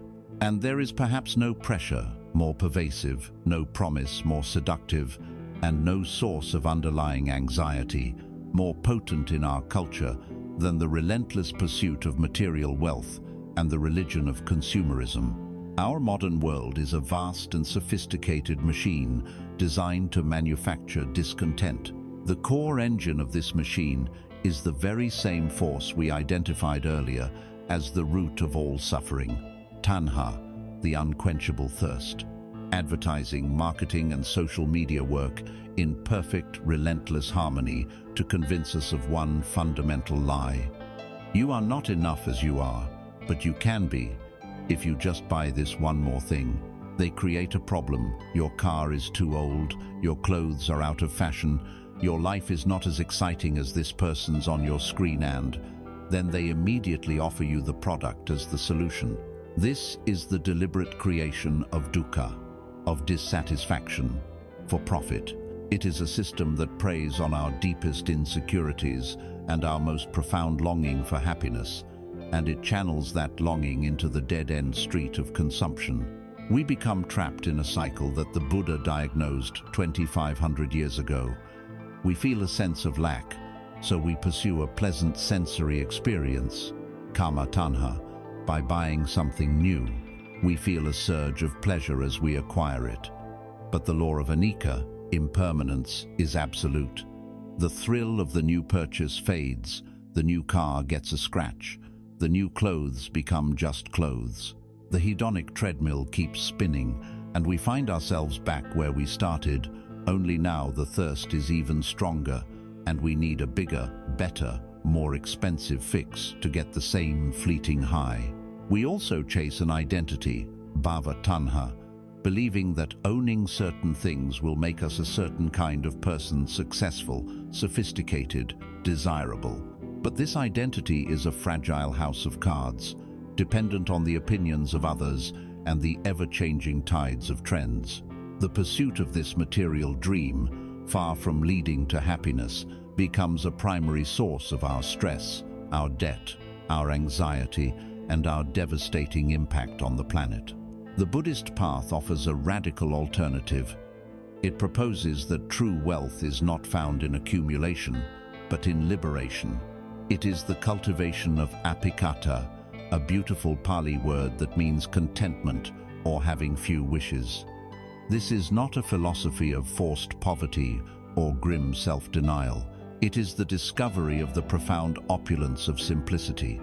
It is the realization that the greatest freedom is the freedom from wanting. When you are no longer a slave to the next desire, you are free. When your happiness is no longer dependent on external objects, you are free. When you can find joy in what you have, rather than anxiety in what you lack, you have discovered a source of wealth that no economic downturn can ever touch. This inner wealth is beautifully illustrated in a story from ancient Greece about the philosopher Diogenes. Diogenes was a man who practiced a radical form of simplicity, famously living in a large ceramic jar in the marketplace of Athens. He owned nothing but a simple cloak, a wooden staff, and a bowl. One day, he saw a child drinking water from his cupped hands, and realizing he had a superfluous possession, he threw his bowl away. At this time, the most powerful man in the known world was Alexander the Great, a man who had conquered kingdoms and possessed unimaginable riches. Hearing of this strange and brilliant philosopher, Alexander, surrounded by his retinue of generals and courtiers, went to see him. He found Diogenes relaxing in his jar, enjoying the morning sun. Alexander, in an act of magnanimous power, stood before him and declared, "I am Alexander the Great. Ask of me any favor you wish, and it shall be granted." This was the ultimate material proposition. The master of the world was offering to fulfill any desire. Diogenes didn't stir. He simply squinted up at the magnificent emperor, at all his power and glory, and replied, "Stand aside, you are blocking my sunlight." This is one of the most powerful statements of inner freedom ever recorded. In that moment, who was the richer man? Who was the freer man? Diogenes, who needed nothing that the most powerful man on earth could offer, or Alexander, who was a slave to his own insatiable ambition to conquer the next city, the next kingdom? Diogenes understood that the most precious things, the warmth of the sun, a quiet mind, a moment of peace, cannot be bought or sold, conquered or commanded. His wealth was internal, and therefore it was absolute. We can bring this same spirit of freedom into our own lives through the practice of mindful consumption. This is not about vowing to never buy anything new again. It is about bringing our full, compassionate awareness to the process of acquiring and consuming. It begins with creating a sacred pause between the arising of a desire and the act of purchasing. In that pause, we can conduct a gentle inquiry. We can ask ourselves, why do I want this? What feeling am I actually hoping to acquire? Am I feeling bored, lonely, inadequate? Do I truly need this object? Or do I simply want it as a temporary distraction or pleasure? If I do buy it, how long will the happiness it provides really last? A day, a week? What will happen to it after that? This is the direct application of the wisdom of impermanence. What are the hidden costs of this item? What is its environmental footprint? What kind of labor was used to create it? What will be the cost to my own peace of mind in terms of debt or clutter? And finally, is there a more wholesome, more lasting way I could find the feeling I'm looking for? Could I call a friend instead of shopping out of loneliness? Could I go for a walk in nature instead of seeking novelty in a store? This practice is not about self-deprivation. It is about self-respect. It is about honoring our own deep longing for happiness by refusing to seek it in places it can never be found. As we practice mindful consumption, our priorities naturally begin to shift. We find that our desire for more stuff diminishes, and our desire for more time, more peace, more connection, and more meaning grows. We discover that true happiness comes not from what we can get from the world, but from the quality of heart and mind we can bring to the world. We find the immeasurable wealth of a simple walk, a deep conversation, a quiet moment of gratitude, or the gentle warmth of the sun on our skin. By learning to skillfully navigate the world of material things, we free up immense amounts of energy and attention. We begin to untangle ourselves from one of the great, noisy illusions of our time. But as we find peace in this area, we become acutely aware of another, even more relentless, modern pressure. It is a form of consumption that has nothing to do with physical objects, but everything to do with our most precious and finite resource, our attention. We must now apply these same principles of mindfulness and simplicity to the endless, chaotic, and overwhelming torrent of the digital age. Having learned to skillfully navigate our relationship with the material world, we now turn our attention to an even more subtle and relentless force in modern life, the ceaseless torrent of information, distraction, and digital noise. We carry in our pockets a device of immense power, a window to all the world's knowledge and connection. But this same device, if used without wisdom, can become a Pandora's box, unleashing a storm of anxiety, fragmentation, and a new, powerful form of suffering upon our minds. To find peace in the modern world, we must learn to find silence even in the midst of the digital storm.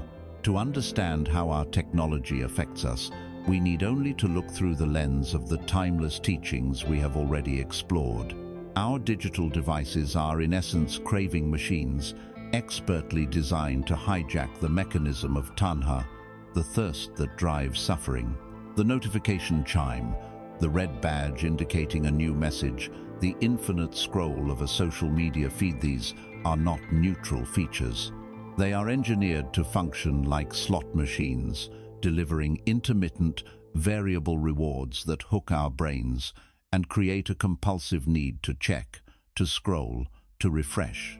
This is kama tanha, the thirst for sense pleasure, weaponized into an algorithm. We are constantly chasing the next little hit of dopamine, the next validating like, the next interesting tidbit of news, caught in a cycle that leaves us feeling perpetually distracted and vaguely dissatisfied. This constant stream of input has a profound effect on the quality of our minds. Our attention, our most precious resource, becomes fractured and scattered. We live in a state of continuous partial attention, trying to text while we walk, listen to a podcast while we work, and scroll through our phones while we spend time with loved ones. We lose the ability for deep concentration, the very quality of samadhi we have been trying to cultivate. Our mind, as the Buddhist texts describe it, is like a restless monkey, a kapicita, always agitated, always leaping from one branch to the next. In the past, that monkey had only the branches of our immediate surroundings to leap between. Modern technology has placed this monkey in an infinite, glowing forest, where 1 million new branches appear every second. The result is a mind that is overstimulated, exhausted, and incapable of the deep, restorative stillness necessary for true peace. Furthermore, this digital world often becomes a breeding ground for the very mental states we are trying to abandon. Social media platforms, which present the curated highlight reels of other people's lives, can become powerful engines of comparison, envy, and feelings of inadequacy. The anonymity of online forums can strip away the restraints of right speech, creating spaces where harsh, divisive, and false speech can flourish, poisoning both our own minds and the collective consciousness. We came seeking connection and found ourselves in a hall of distorted mirrors, feeling more separate and anxious than ever. The solution is not to smash our devices and retreat from the modern world. The path is a middle way. The solution is to practice a new kind of renunciation, a digital asceticism, a conscious and skillful engagement with technology. It is about moving from being a passive consumer of distraction to becoming a conscious master of our own attention. This practice has several key components. First, we must create boundaries of time. We must carve out sacred time in our day and our week that is completely free from screens. This might be a digital Sabbath, one day a week where the phone is turned off. For most of us, a more practical start is to make the first hour of our day and the last hour before sleep completely screen-free. The morning is a time for quiet intention, for setting the course for our day, not for immediately flooding the mind with the world's emergencies. The evening is a time for winding down, for allowing the nervous system to rest, not for stimulating it with blue light and endless information. Second, we must create boundaries of space. The dinner table can become a tech-free zone, a place for mindful eating and real human connection. The bedroom can become a sanctuary for rest and intimacy, not another place to check email. By designating physical spaces as screen-free, we reclaim them for their true purpose and prevent the digital world from colonizing every corner of our lives. Third, we must curate our inputs and guard the senses. The most powerful step any of us can take is to turn off all non-essential notifications. Every ping, buzz, and badge is a demand on our attention, an interruption that pulls us out of the present moment. By turning them off, we reclaim our cognitive sovereignty. We decide when we want to engage with the world, rather than letting the world constantly demand our engagement. This also means curating our feeds, consciously unfollowing accounts that consistently trigger feelings of anger, envy, or anxiety, and choosing instead to fill our digital space with content that is uplifting, educational, and inspiring. The most transformative practice, however, is to shift from reactive use to intentional use. Before picking up the phone, we can implement a simple rule, the pause of 3 conscious breaths. Before your thumb unlocks the screen, simply stop. Take 1 full breath in and out. Take a second. Take a third. In this tiny gap of just a few seconds, you break the chain of unconscious, compulsive habit. You create a space to ask yourself, what is my intention right now? Why am I picking up this device? Perhaps you have a specific task to check directions, to send an important message. If so, you proceed with that clear intention, accomplish the task, and then mindfully put the device away. But you might find that in those 3 breaths, you recognize the impulse for what it is, a fleeting moment of boredom, loneliness, or anxiety. And in that recognition, you might choose to address the real need in a more wholesome way by stretching, by looking out a window, by speaking to a person next to you. In this way, the very device that was a source of distraction can be transformed into a tool for our mindfulness practice. Every time we feel the phantom buzz in our pocket, every time we feel the urge to check our feed, it is a mindfulness bell. It is a reminder from the universe to check in, not with the internet, but with ourselves. What is happening in my mind right now? What am I feeling in my body? What am I trying to escape from? The impulse to reach for the phone becomes the call to come home to ourselves. Finding silence in the digital age is not about achieving a state where there is no external noise. It is about cultivating an inner silence that cannot be disturbed by the noise. It is about becoming the calm, steady center of the digital hurricane. It is the practice of simplicity, intention, and mindfulness applied to the most complex and demanding aspects of our environment. As we develop this skill, as we learn to quiet the clamor of both the material and the digital worlds, a new space opens up in our minds. It is a space of deep quiet. And in this quiet, new and more profound questions can finally be heard. We have learned much about how to find peace, but what is the ultimate purpose of this peace? Is it merely a personal comfort, or does it point toward a new way of understanding ourselves and our relationship to everything? The path now invites us to explore its most sublime and unifying vision.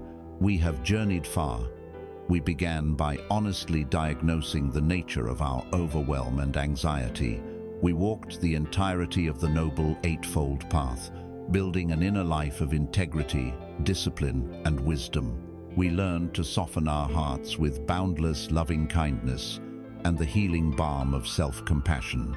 We then applied this inner strength to the great pressures of the outer world, the clamor of materialism, and the chaos of the digital age. We have learned how to find a still point within the storm.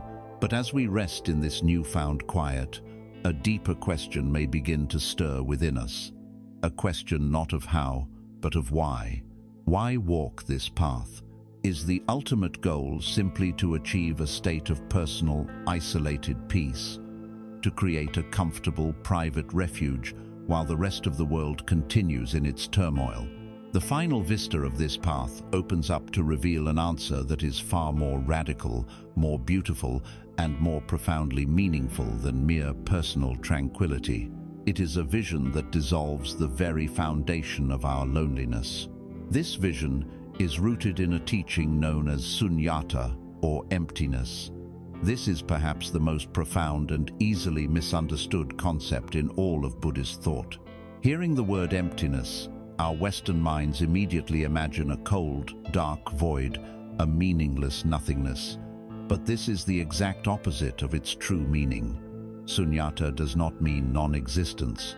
It means empty of a separate, independent, isolated self. It teaches that nothing, not you, not a tree, not a planet, not a thought exists on its own, from its own side. Everything arises in a state of complete and radical interdependence with everything else. The great Zen master Thich Nhat Hanh offered a beautiful and simple way to understand this. He would hold up a single sheet of paper and invite his students to look deeply into it. On the surface, it is just a sheet of paper, but if we look with the eyes of wisdom, we can see a cloud floating in it. Why? Because without a cloud, there is no rain. Without rain, the trees cannot grow, and without trees, we cannot make paper, so the cloud is undeniably present in the paper. If we look further, we see the sunshine. The sunshine is essential for the tree to grow through photosynthesis, so the sunshine is also in the paper. And if we keep looking, we see the logger who cut down the tree, and we see the wheat that made the bread for his lunch. We see his parents, who gave him life. We see the soil, the earth, the river. If we look deeply enough, we see the entire cosmos reflected in this single sheet of paper. The paper is full of everything. It is full of the entire universe. It is empty of only one thing, a separate, independent existence. It in turn is with all that is. This seamless, interconnected reality is what Thich Nhat Hanh called interbeing. To truly understand interbeing, even for a moment, is to have the entire foundation of your world shift. The hard, sharp line that you have always drawn between self and other is revealed to be an illusion, a convenient fiction. The sense of being an isolated individual, a fragile ego struggling against the vastness of the world, begins to dissolve, and in its place, a profound sense of belonging arises. You are not a lonely drop of water. You are the entire ocean expressing itself, for a little while, as a wave. This realization has staggering implications for our lives. The practice of compassion is no longer just a noble ideal we strive for. It becomes the most logical and natural response to the way things are. When we understand interbeing, we realize that to harm another being is, in a very real sense, to harm ourselves. To pollute a river is to poison our own body. To speak a word of cruelty is to release a toxin into the shared consciousness of which we are a part.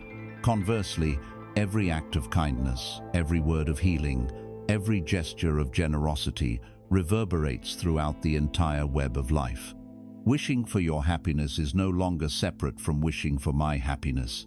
Your joy contributes to the harmony of the whole, and therefore it contributes to mine. Ancient Buddhist cosmology depicts this reality with the breathtaking metaphor of Indra's net. Imagine a vast cosmic net that stretches out infinitely in all directions. At every single node where the threads of the net cross, there hangs a single, multifaceted, perfectly clear jewel. The net is structured in such a way that if you look closely into the polished surface of any one jewel, you will see reflected in it every other jewel in the entire, infinite net. And each reflection within that jewel also contains the reflection of all the other jewels, and so on, to infinity. Each of us is a jewel in this net. We are unique, we are distinct, and yet our entire substance is nothing but the reflection of everything else. We are defined not by our separateness, but by our relationships. This is the vision of sunyata and interbeing. It is a vision of a universe that is not a collection of separate things, but a single, shimmering, interconnected whole. Understanding this revolutionizes our search for meaning and purpose. The conventional search for purpose is almost always an ego project. What is my purpose? What great thing can I accomplish? What legacy will I leave behind? It is a search for personal significance. But from the perspective of interbeing, this search is fundamentally misguided because it is based on the illusion of a separate I. The source of meaning shifts from the personal to the transpersonal. The central question of our lives is no longer, how can I be happy? The question becomes, how can I contribute to the well-being of this vast, interconnected web of life, of which I am an inseparable part? Our purpose is no longer a grand destination we must find, but a quality of presence we can embody in every moment. Our purpose is to be the most compassionate, wise, and helpful jewel we can be, right where we are, knowing that the light we shine will be reflected throughout the entire net. The person sweeping the floor is not just sweeping a floor, they are creating a space of order and peace for the whole. The parent comforting a child is not just comforting one child, they are pouring love into the entire system. The artist creating a thing of beauty is nourishing the soul of the collective. No act of kindness is too small, because nothing is truly separate. This is the ultimate peace the path offers. It is not just a peace from suffering, but a peace that comes from a deep and joyful participation in the whole of life. It is the end of loneliness. It is the discovery that our true identity is as vast as the universe itself. We have journeyed from the cramped, anxious prison of the separate self to the boundless, open field of interbeing. We have the path, we have the heart, and we have the ultimate view. The final and most important question now remains, how do we live this? How do we take this grand cosmic vision and integrate it into the simple, humble, and ordinary reality of our daily lives? How do we make the path the destination itself? As we draw this exploration to a close, we arrive at the most vital and liberating understanding of all. The path itself is the goal.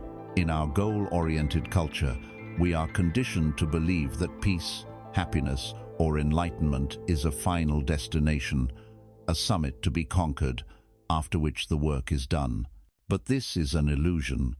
The true practice is not a race to a finish line, but a continuous and unfolding process of living each moment with awareness and an open heart. The point is not to arrive, but to learn how to walk. A common misunderstanding is that enlightenment is a single, explosive event, a lightning strike of insight that permanently eradicates all our flaws and difficulties. While moments of profound clarity can and do happen, The real, enduring transformation lies in the quiet, moment-to-moment process of returning. It is the practice of gently and repeatedly coming back to the present. It is coming back to the feeling of your breath when your mind has been lost in thought. It is coming back to a place of compassion when you have been swept away by anger. It is coming back to the simple reality of this moment, again and again. This continuous returning is the essence of the path. It is not a grand achievement, but a humble, lifelong cultivation of presence. When we grasp this, our entire world transforms. Every situation, no longer an obstacle to our practice, becomes the very arena of our practice. The meditation cushion is not a special, sacred space separate from the rest of our lives. Rather, our entire life becomes the meditation cushion. Being stuck in a traffic jam is no longer a source of pure frustration. It is a powerful opportunity to practice patience, to notice the feeling of agitation in the body without being consumed by it. A difficult conversation with a loved one is not a deviation from the path. It is the path itself, offering a chance to practice deep listening and compassionate speech. Even a simple moment of joy, like tasting a delicious meal, becomes a practice of savoring the experience fully, without clinging to it or demanding that it last forever. The world, with all its messiness and challenges, is not interrupting our spiritual progress. The world is our monastery. This requires patience. It requires a gentle, persistent effort, much like learning to play a musical instrument. You would not expect to play a symphony after one piano lesson. There are days of clumsy scales, of hitting wrong notes, of feeling frustrated and wanting to quit. Yet, you know that with steady, regular practice, your skill will grow. The same is true for training the mind. Some days, your mind will feel chaotic and out of tune. Some days, meditation will feel like a battle. This is part of the process. The key is not to demand perfection, but to show up with gentle consistency. To truly walk this path, we must understand the nature of the tools we use. The Buddha told a famous story about a man who needed to cross a wide, dangerous river. There was no bridge and no boat. Using his ingenuity, he gathered reeds, vines, and branches and fashioned a simple raft. Holding onto the raft, he paddled with his hands and feet and safely made it to the other shore. Now, on the far bank, what should he do? The Buddha asked his monks. Should this man, thinking, "This raft has been so helpful to me, I will carry it on my back wherever I go," hoist the heavy raft onto his shoulders and continue his journey? The monks replied, "Of course not, Lord. That would be a heavy burden." The Buddha explained that a wise person would think, "This raft served me well, but its purpose is fulfilled. I will leave it here on the shore for someone else to use," and would then continue his journey unburdened. The teachings, the meditation techniques, the concepts like mindfulness and compassion, they are all like the raft. They are indispensable tools to get us from the shore of suffering and confusion to the shore of freedom and clarity. But they are not meant to be clung to as dogma or identity. They are means to an end. The goal is to use them to cross the river and then to walk on, free and unencumbered. And the first step onto that raft, the first step on this path of 1,000 miles, begins with a single simple action. It can be just 5 minutes of quiet sitting each day. It can be one conscious breath in the middle of a busy afternoon. It can be one intentional act of kindness. The journey begins now, with the very next step you take. We return, at the end of our journey, to where we began. With Alex in his car, caught in traffic. The scene is identical. The horns are still blaring. The notifications are still buzzing on his phone. The external world has not changed. But now, something essential within Alex is different.